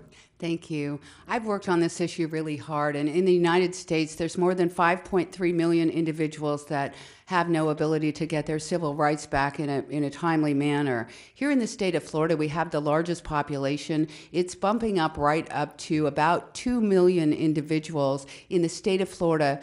In 2011, the governor and the cabinet, sitting as the board, established a law by executive order that said that changed the law from what the Republican governor before him changed the law to, and he now requires that you wait 5 years before you even get to make an application, and 7 years if it's a more difficult crime. And as a result, this sitting governor in his first term approved less than 2,000 individuals out of almost 2 million. And so there are some people that will die before they get their civil rights back. And I believe that in most states, we only have 3 states in the United States that have these kinds of laws. Florida has the most egregious law, and the statistical information will tell you that it is 1 in every 10 voters in the state of Florida that does not have their civil rights. What the reality is that the propensity of sending individuals to jail for harder penalties is minority. And so the majority of the individuals that we're talking about are minority individuals. This was a targeted attempt, I believe, very political by the governor, to target individuals to make sure that they are not participating because their propensity would not be to vote for the governor. And so this was something that went all through the United States, and so far we have 3 states left, with Florida having the worst laws and the highest population, and they've cut the budget, and they've cut the times that they hear the cases. You have to travel to Tallahassee, you have to stand before the clemency board, which is the cabinet, and you have to ask for your rights back. We've talked to individuals that have been there over a dozen times, and they just get denied. And when the governor was asked, when he approved this as a executive order, what he thought, he said he thought it was a good idea. And so maybe that needs to be revisited. And as the supervisor, I believe that because I have the wherewithal, it's my responsibility to stand up and point these issues out. Like I said, I stood next to Senator Clements at the rally. There were rallies throughout the state at other supervisor of elections offices as well. This is an issue. I sit on the legislative committee for the supervisors of elections as well as the rules committee. And these are issues that we have taken up as the entire nonpartisan body of the supervisors of elections in the state of Florida, and I will continue unashamed to work on this issue, because if 1 in 10 voters or individuals in the state of Florida can't be a voter and doesn't have their civil rights, I think that I, as somebody with the wherewithal and the understanding and the ability, I'm allowed to have an opinion, I'm allowed to move forward, and if I wouldn't have worked on legislation after the 2011 bill that substantially suppressed our votes, we wouldn't have had our voting rights back. We wouldn't have the ability to have 2 weeks of early voting. We wouldn't have had the ability to ask for an absentee ballot, have it be automatic for such a long time. So to say that I'm not allowed to have an opinion or work on issues is ludicrous. That is part of the responsibility, to be proactive, to represent your constituents in a proper manner. And in this case, I represent the citizens who have no ability to get their civil rights back, and I'll continue to do that in this community. Okay, we're going to have one final question and then a wrap up for each candidate. This is for Ms. Spain first. You mentioned that you're running because you think the election process is not fair. Did you say something like that? Tell us what would you do to make it fair?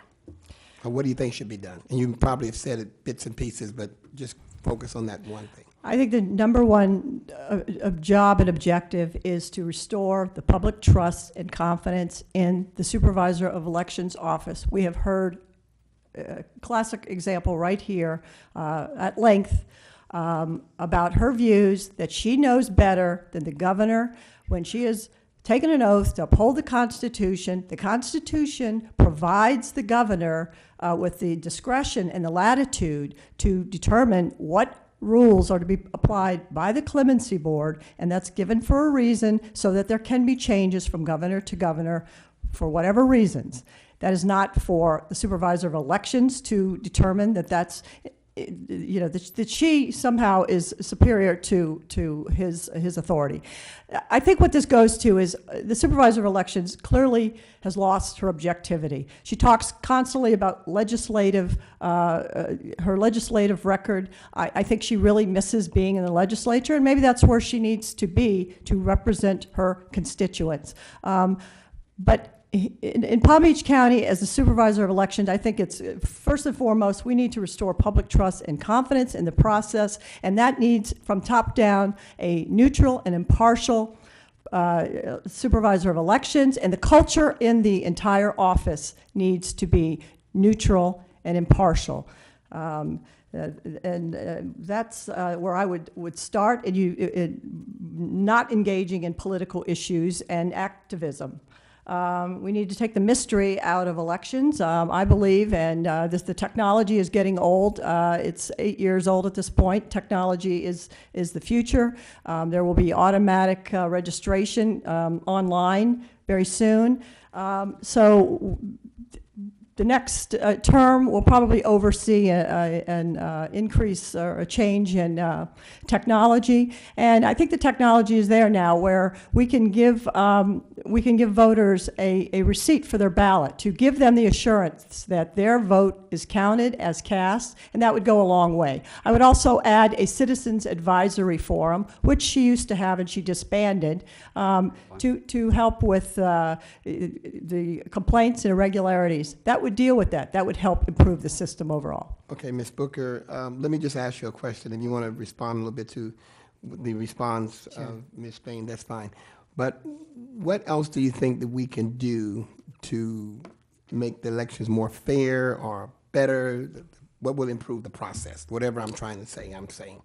So you understand whatever I'm asking? I do. Okay. And, you know, my opponent insinuates that we would be able to provide receipts to voters, and that might be some kind of idea, but unfortunately in the state of Florida, we have a process where the state has to test voting equipment, and then they certify it, and then the supervisors are allowed to purchase it. We don't have such equipment available for purchase in the state of Florida, so her idea really can't be implemented because it's not legal.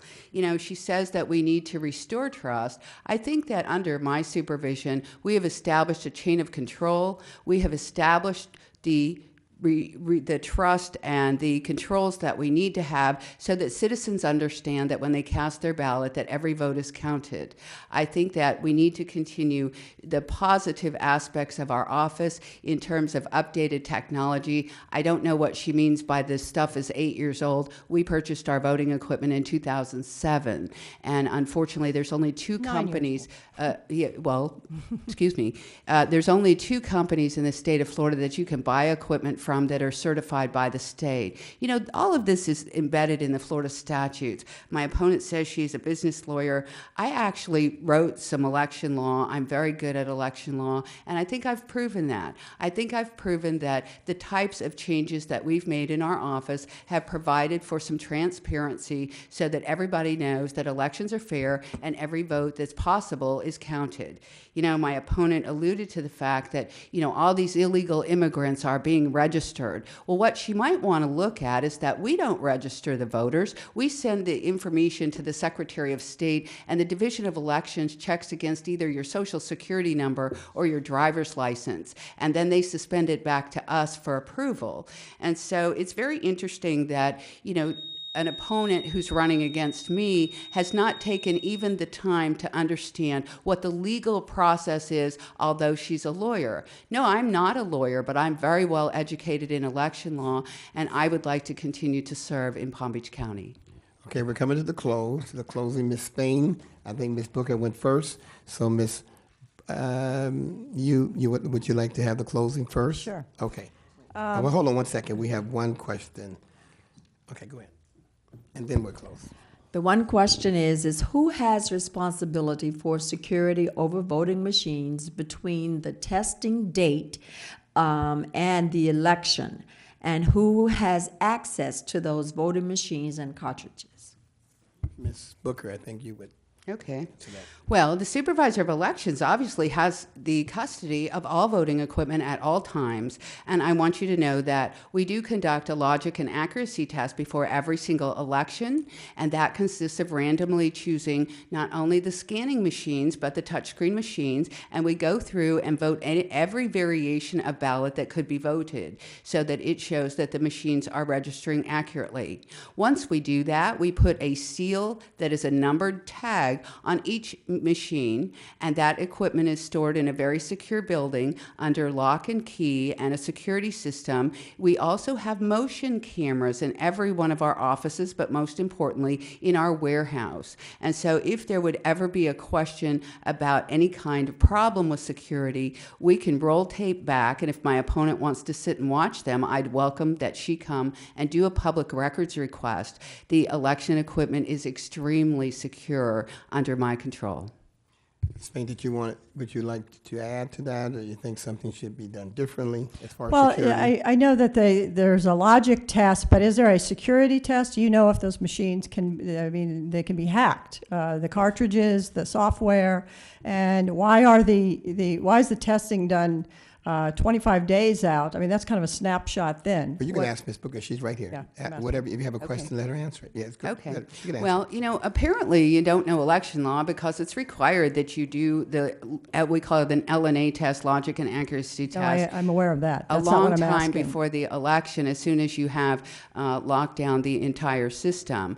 And, we're not associated with any kind of internet. The cartridges are sealed interior of the voting machines, and there's a numbered tagged seal. That seal is verified when it's sealed. It's verified when the machines are sent out for delivery. It's verified when they're delivered, and it's verified by the clerk, the poll worker clerk, prior to opening the polls on election day.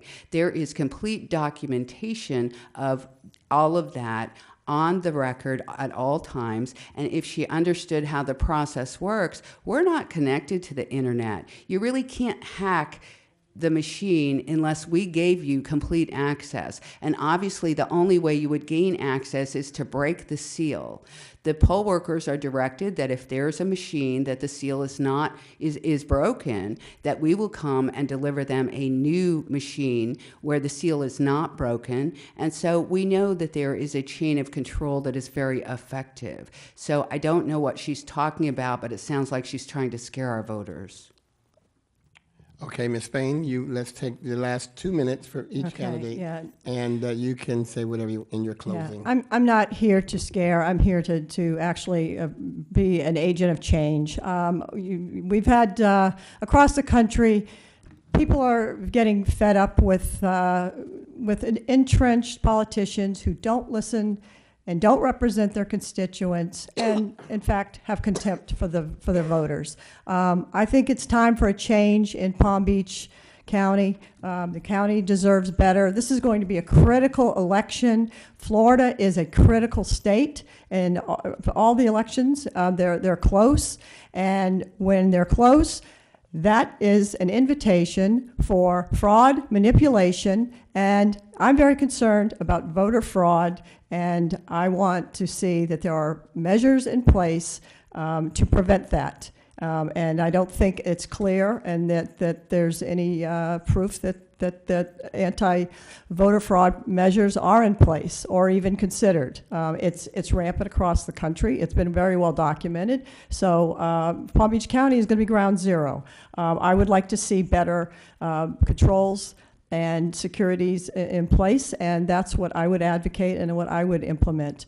I believe Palm Beach County voters deserve better, and better means a change in course and a change in leadership. I believe I have the skill sets and the temperament to bring about real change and confidence and public trust in the system. And I will do that, and I will be accountable and transparent to the voters. I will enlist their cooperation. I will make sure there's a representative balance of Republicans, Democrats, and independents in the office, in the poll workers, and the poll watchers, and in every aspect. And I will make regular reports to the public, to the press, as to our maintenance obligations and our findings. And I will encourage that anyone who sees something will report it, and that we will take steps to improve the system. After all, we all win if the system is something that we can all trust in and count on. And I believe, ultimately, that would improve voter participation, which is really too low in Palm Beach County.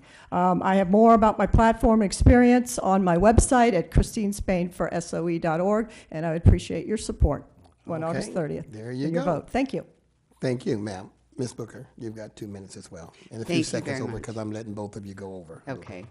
Well, my name is Susan Booker. I became your supervisor of elections in 2008. Before that, I served 8 years in the Florida House of Representatives.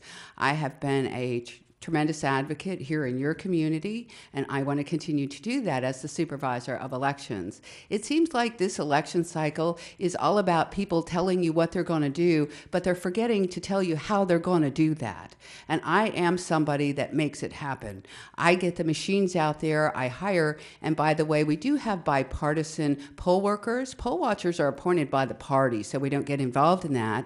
But I think I've demonstrated that I know the functions of elections.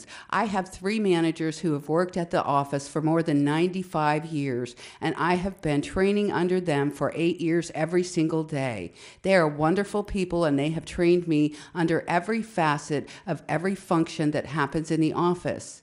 I am a worker. I work there. I have hands-on experience. I can operate every program in the office. I know what to do. I know what should be done. I know how to administer it. I have demonstrated that I can administer the staff and the poll workers and early voting. There's a lot of moving parts. It's very important that you pay very close attention to detail. I've demonstrated that I can be a nonpartisan officer while still going out there and advocating. How do you think we got online voter registration passed in the legislature? The supervisor, all of us advocated for it on a nonpartisan basis, and I will continue to work on issues like that, including the restoration of felons, because I think it is my civic responsibility.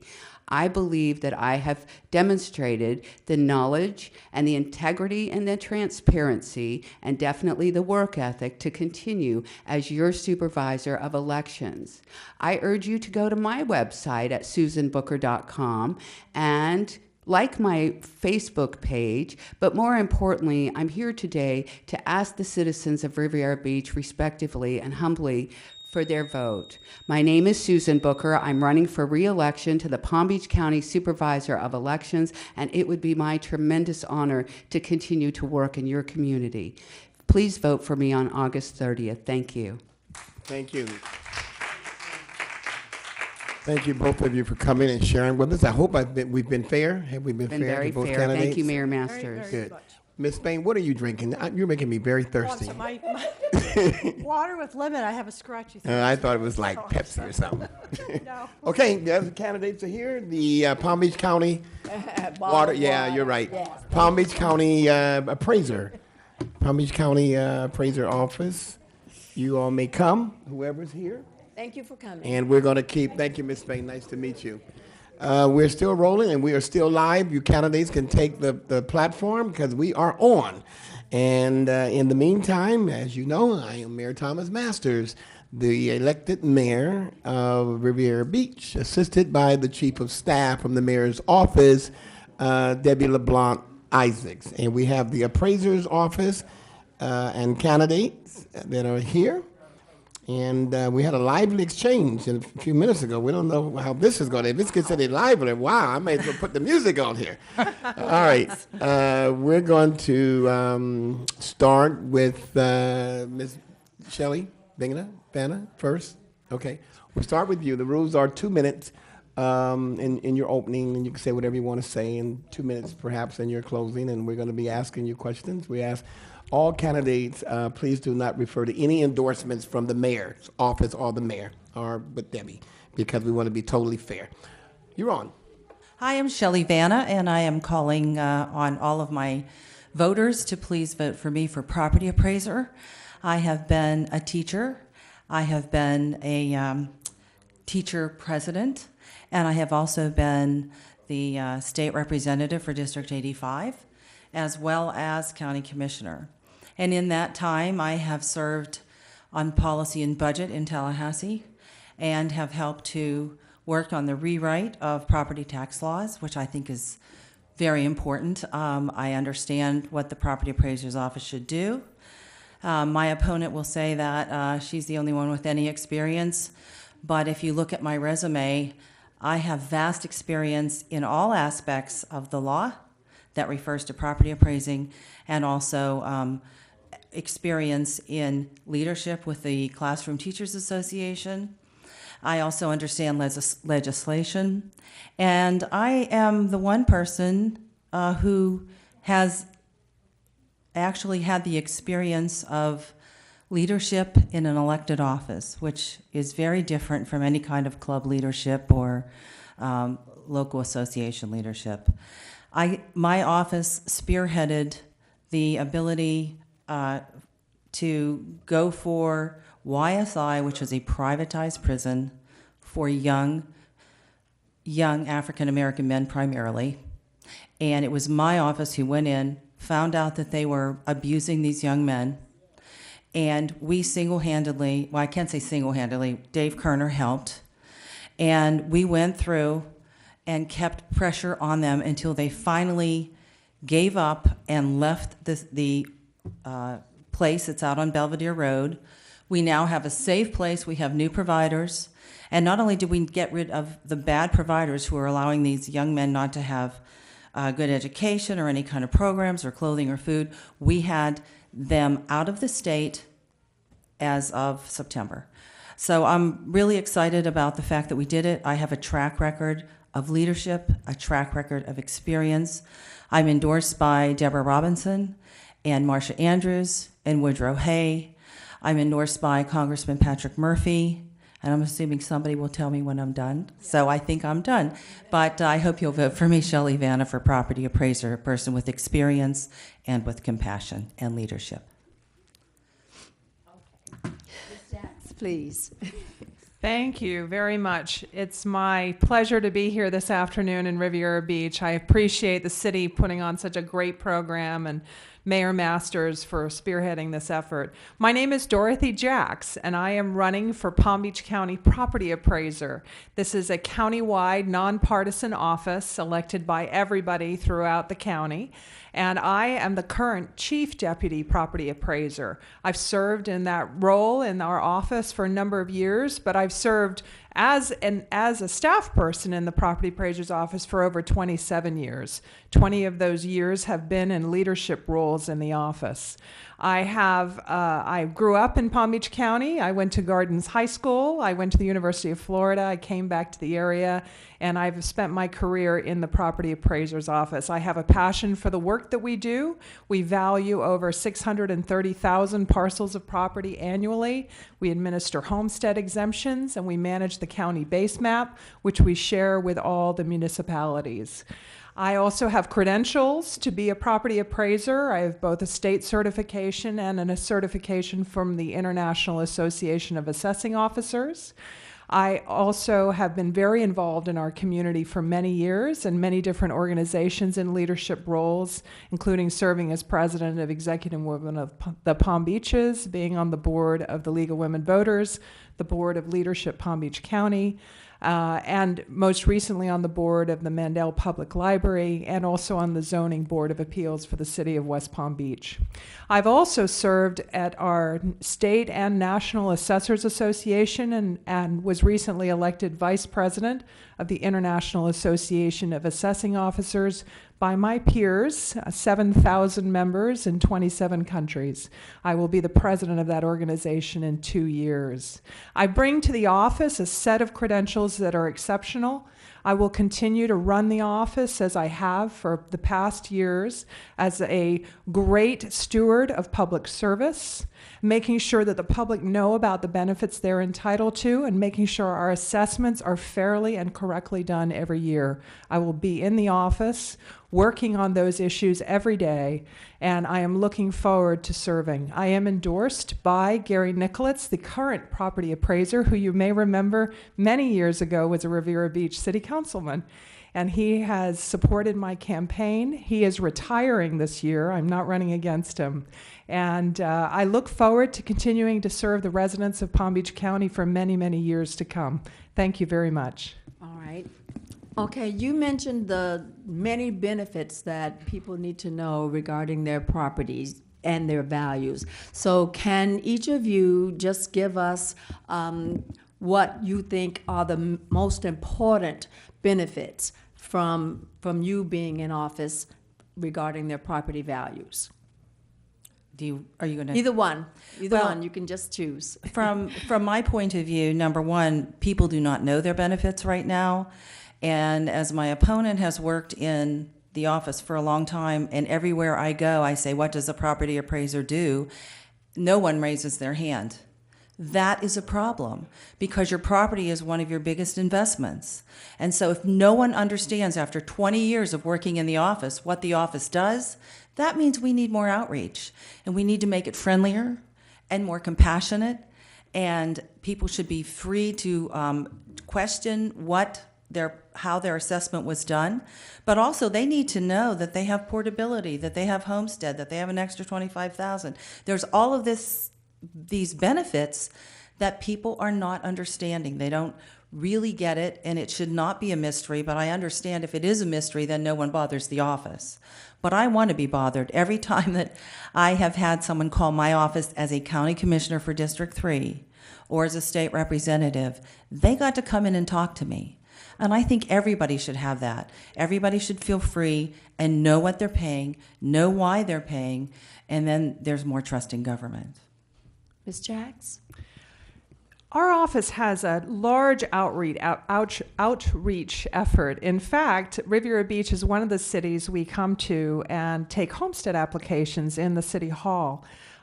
We also do that in a number of other cities and at many of the major communities throughout Palm Beach County. We also are proud to say that we answer our phones. When you call our office, you don't get a machine, you actually get a person who you can interact with and talk to. And also we do a lot of community involvement and activity. Our staff are asked to serve on committees, and they do. Many are members of Kiwanis clubs and Rotaries, where we can further outreach to the community. We also are, of course, very proud of our website. Many people know about PAPA, the Property Appraisers Public Access System, which is award-winning and gets over 100,000 visitors a month. It is completely tied into much of the business community in Palm Beach County, and many residents are using it regularly to access data about the Property Appraiser's Office and to find out about their benefits and what they are entitled to. The interaction most people have with us is when they file for their homestead exemption. I instituted a process of online filing. Now over 40% of our filers annually are using that online system to file for homestead, but the rest are certainly coming into our great branch offices and main office, including an office we have on PGA Boulevard. We're always happy to help people, and I think we are known as one of the friendliest, most helpful offices in Palm Beach County. Okay, if there is one thing that you would like to change, having been there for 20 years, what would that one thing be? And if you are elected, Ms. Vanna, what would your priority issue be in terms of changing with the office? So, Ms. Jacks first.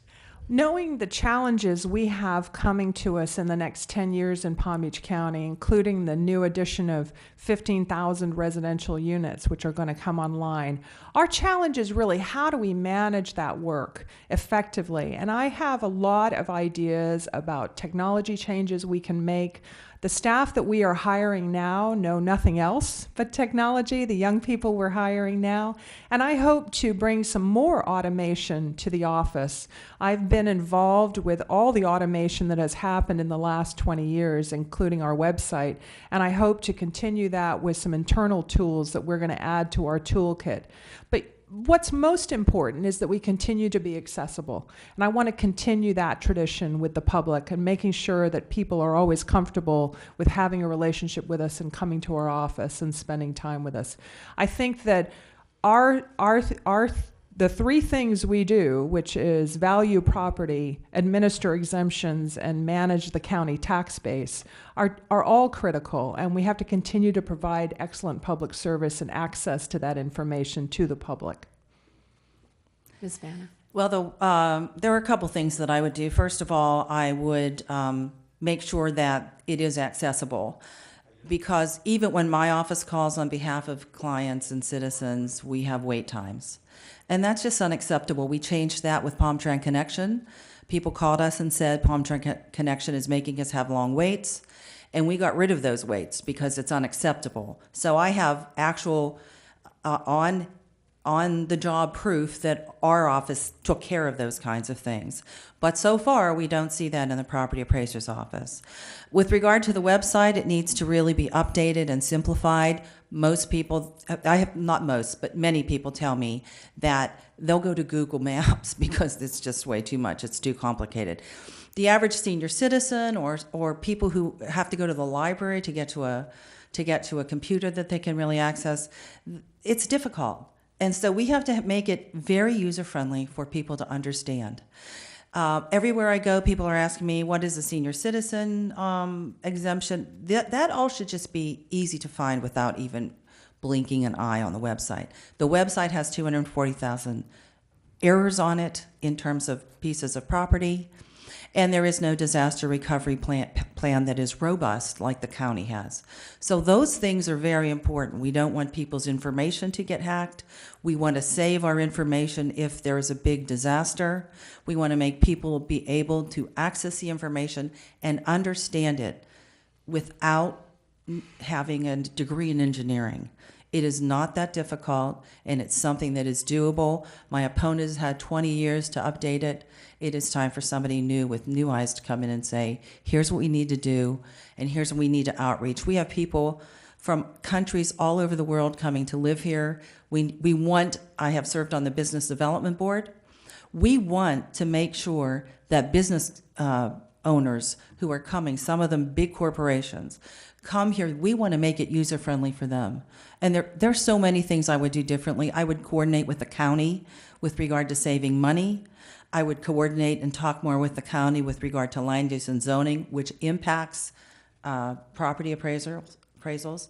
I would also take a look at what we could save in terms of fleet and some other things. I just think there's so much potential for improvement. You care to respond, Ms. Jacks?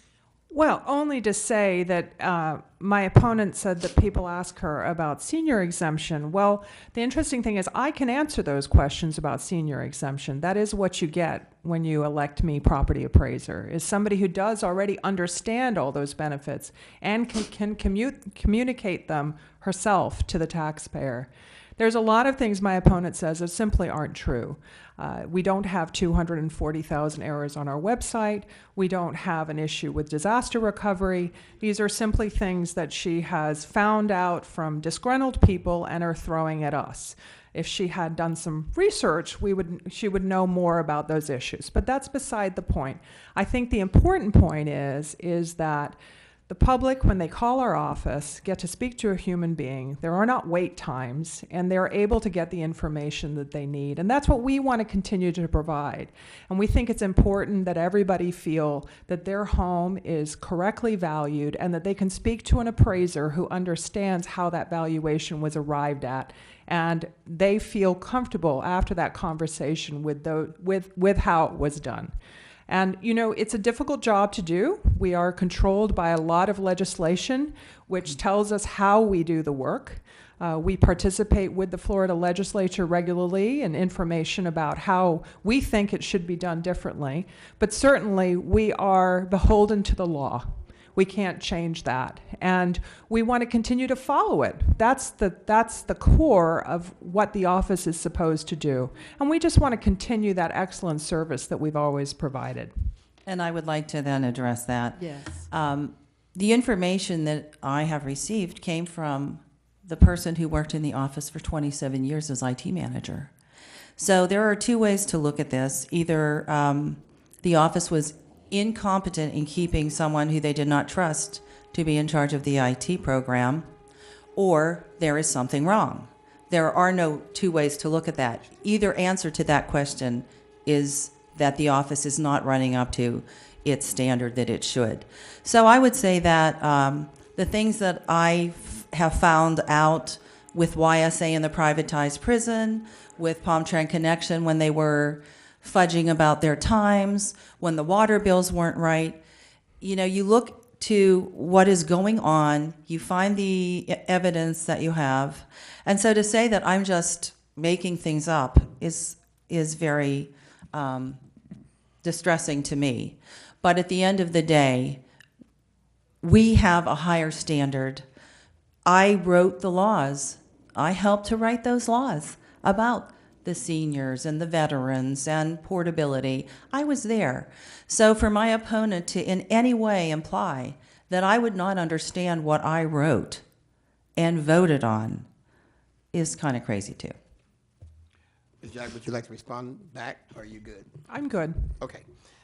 Sorry, I had to get out the room for a minute. We have councils at 5:30, so I had to sign some papers. Did either one of you bring any literature from your campaign? Certainly, yes. Yes. Did you have someone to bring it to me while we're doing live? Good. All right. I think Debbie asked the question, what would you like to see changed? We already covered that. Okay, I heard. All right. Ms. Vanna, what makes you think you would be the best person here or the better person here to come to this office? What do you bring to the table? Well, what I bring to the table is experience and knowledge of what the property appraiser's job is. I understand and have proven that I have been a leader at the top of the position, not someone who works for someone, because at the end of the day, there's a very big difference between the person who has to make the hard decisions and the person who actually has to implement decisions someone else made. I have actually had to implement or actually make the decisions. I also bring a broad knowledge of both county, municipal, and state government. I understand the intent of the law. I help to write the laws. And I also think that my experience in working with zoning and land use is so much more deep and broad than my opponents. And the other part is you have experience with me knowing that I will do the right thing, whether it's easy or hard, and that I will reach out to all communities. When I was with YSI and working against them to get them out of the youth prison, the bottom line was no one cared about that. No one. There were no votes there. There was nothing really except that it was the right thing to do. And so it took a really long time, and it was really scary, but we did it. We got them out, we did the digging, we found out what was wrong, and we got rid of these bad actors. So for people who have endorsed me, like Deborah Robinson and Marcia Andrews and Woodrow Hay, and Al Jaquette, they know me. Congressman Wexler and Congressman Murphy and Congressman Deutsch, and they've all endorsed me, and there's tons of others. And it's because they've worked with me, and they know that I have tremendous attention to detail, and I can lead and get the job done, but also that I have a heart, and that I have proven that I will do the right thing. Okay, Ms. Jacks, I know that you probably have some ideas that you want to foster to move forward. What do you feel that you have to bring to the table that would make you the better person? Well, I think it's good to frame the job in context.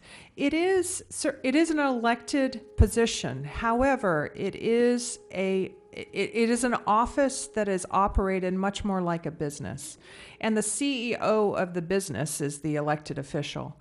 It is not about policy, it's about practice and everyday execution of excellent public service. And that's what I bring to the table, that I understand the subject. I have designations to do appraisal work. I have both Florida designation and a national designation to do the work.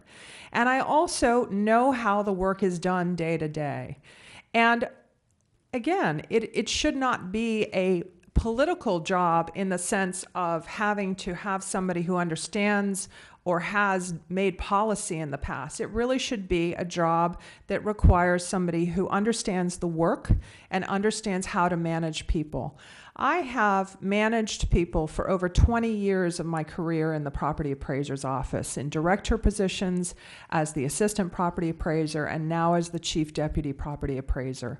I have great relationships with many of the municipalities in Palm Beach County. I'm endorsed by 10 mayors and another 10 council people. I'm also endorsed by a number of county-wide elected officials, including Ann Gannon, our tax collector, Sharon Bach, our clerk of courts, who work immediately with our office on a daily basis and understand the importance of the work that we do. What I bring to you is an expert. I liken it to if you were to hire a sheriff, would you hire a sheriff who was not in law enforcement? It's the same thing. Would you hire a property appraiser who did not understand the property appraisal process? And I would have to say again, I have never said negative things about my opponent in that way, but to characterize my issue of not understanding what the office does is just plain wrong. And not only do I understand what it does, Ms. Jacks, but I help to write the law that says what it does. And the other thing is, Okay. as a leader, there is policy involved in everything. It is simply not a job, because otherwise you would just have a computer and you could get rid of both of us. Okay, let me ask What you- is left out of my Hold opponent's on just a minute, speech please. Hold on. is Hold on. the people. I need you to hold on, because it's got to come from here. But finish your sentence, and then I'm bring it done. back. Nope, it's policy and people, which is completely left out of my opponent's vision of what this job is. And for everyone who's out there and wants to know what the property appraiser will do for them, at least in helping them understand what they're entitled to. If you think it is only driven by the legislature and all it is numbers and a CEO that directs people in an office, you have missed the point. Okay, Ms. Jack, would you want to respond to that, or we can move on? You can respond. Only to say that it's disingenuous to say that my opponent has never spoken negatively about me. She speaks negatively about me almost every time we speak. However, I am not lowering myself to that level. I think what's important is that the public understand the role of the leader of this office and understand that I have all the qualifications and credentials to be that leader. Okay, let me ask a question. Thank both of you. Miss, is it Vanna? Vanna? How do you pronounce your name? Vanna? V-A-N-A? Shelley Vanna. Vanna, okay. You were twice elected as chair, and this is from your literature, elected as chair/mayor, taking on tough issues and producing real results. What were some of those results that you can say that came about through your leadership? And you've got 2 minutes. Well, first of all, I would talk about the prison that was for young people on Belvedere Road called Palm Beach Correctional Institute. It was a state-run prison for kids. We found out from the clergy that they were abusing those young men, and we went to war with them. It took a year, but we got rid of them. And they are now not only out of Palm Beach County, but they're out of Florida. We got rid of them, and we helped the guards.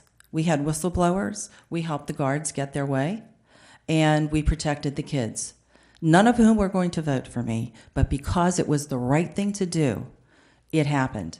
When people came and said, there's something wrong with Palm Tran Connection buses, they're picking up people and taking them on two-hour rides. And we were getting information back that all the rides were on time. So what did we do?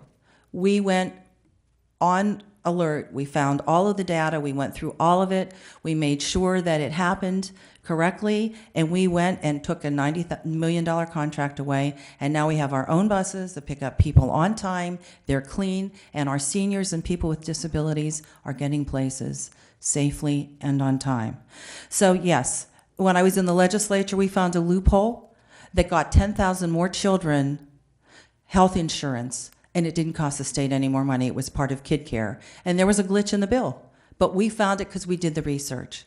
So if there's a problem in an area, we dig until we find what the problem is, then we come up with a solution. And I think we can do the same things in the property appraiser's office. I understand what it's supposed to be doing. I understand what it should be doing. I understand what it isn't doing yet, and we will find out why and how to make it better. Okay, and let me ask Ms.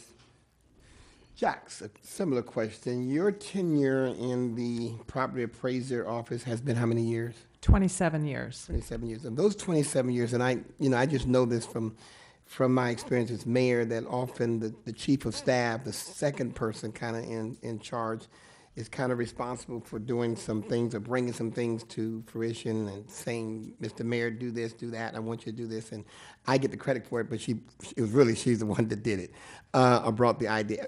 Could you just tell us of some of those ventures that you feel good about, that you sort of brought forth and said, this is what I want you to do, and that it was under your direction or your idea that maybe Gary got the credit for it, but it was you that did it? Some of Certainly. your signature things that you got results. Absolutely. Well, I'll start just at the very beginning. 2 minutes too. Thank you. When I was initially a director, I was a director over at the exemptions section. And at the time, we were still taking applications only in the 2 months leading up to the filing deadline. And I recommended to Gary that we look into that more thoroughly, and we did, and the law did allow us to take applications year-round. And what that, of course, did was allowed people, as soon as they owned their home, to file for homestead. That was early on. Another process I changed fairly quickly was when somebody filed an application, a clerk at a counter would take their application, this was before online filing, and they would take the information, but then it would be handed to somebody else who had to review it. And I said to my managers, I said, our staff at the counters are wonderful people. They interact with the taxpayer, and there's no reason why they, well educated about the law, cannot inform the taxpayer at that moment that they have qualified and they should receive the homestead exemption. So we changed our process again. It again streamlined our application process, and it made the taxpayers very happy. They got an immediate response to whether they were going to receive the homestead exemption or not. I think, though, because we don't have a lot of time, I will just say that my pride and joy is the PAPA website, and not just the 22 years that I have spearheaded the design effort on it, but also our outreach to the community to make sure it was a website that was useful to them, using focus groups, using surveys to find out what the public wanted from that website. And over the years, we've added additional features, including now the ability to file homestead online, the ability to file a personal property return online. These are all processes that even today, as I spoke to a group of realtors this morning about the website and the new Papa Mobile website, that they love and they say is the best in the state of Florida. I hear that again and again. Those are probably, I could go on and on, many, many things, but those are the things that have come to mind immediately. Okay, and let me just ask a question I haven't asked anyone. Ms. Vanna, is there a question you want me to ask you? Tell me the question, and I'll ask it. I'll just give my closing statement if you want. Okay, is that what we're gonna is there a do? question that you would like to ask Ms. Jacks? We've talked to each other quite a bit. I think I'm good.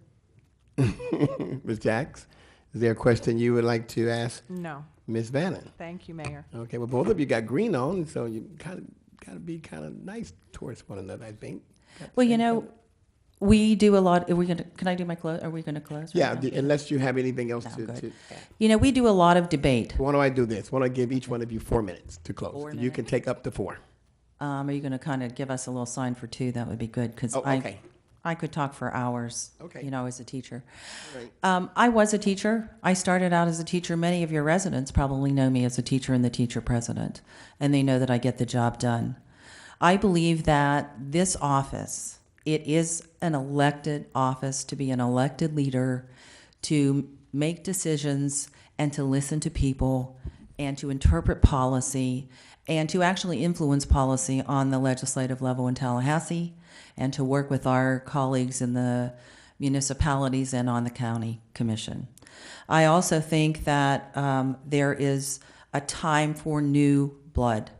When there was a big vote about term limits, people voted for term limits because after 20 years in the same job, looking at the same thing, it's oftentimes that you can't see the kinds of problems that are there. It is human nature. And you get comfortable. And so I'm the new eyes in this office.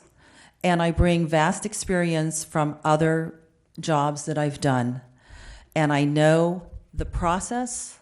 I know I may not have X, Y, and Z letters. I'm not an ABC alphabet behind my name. But I have people. And I have people skills, and I have the vast legislative background and commission background. And I do believe that my opponent has not really appraised property herself.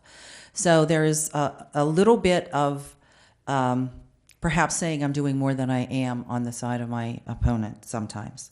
But at the end of the day, it's about knowing the rules, following the rules, helping to change the rules if needed, and then asking for input from everyone. So I think it's very important that you have someone knowledgeable. And in the two of us, the check mark is there. You have someone who knows what's supposed to happen for both of us. So we can check that box. Can we check the box that says I've had vast experience in other different areas so that I bring that wealth of experience to the office? There's only one person who can check that box, and that's me. Do I have a background that is easily obtainable and seeable that says this is someone who was a leader, got the job done, made the decisions? There's only one of us that can check that box, and that is me. And then we look at who reached out to all communities throughout her entire career. It didn't matter whether they were votes or they were rich or they were poor. If something was wrong, I tried to fix it. There's only one person that can check that box, and that is me.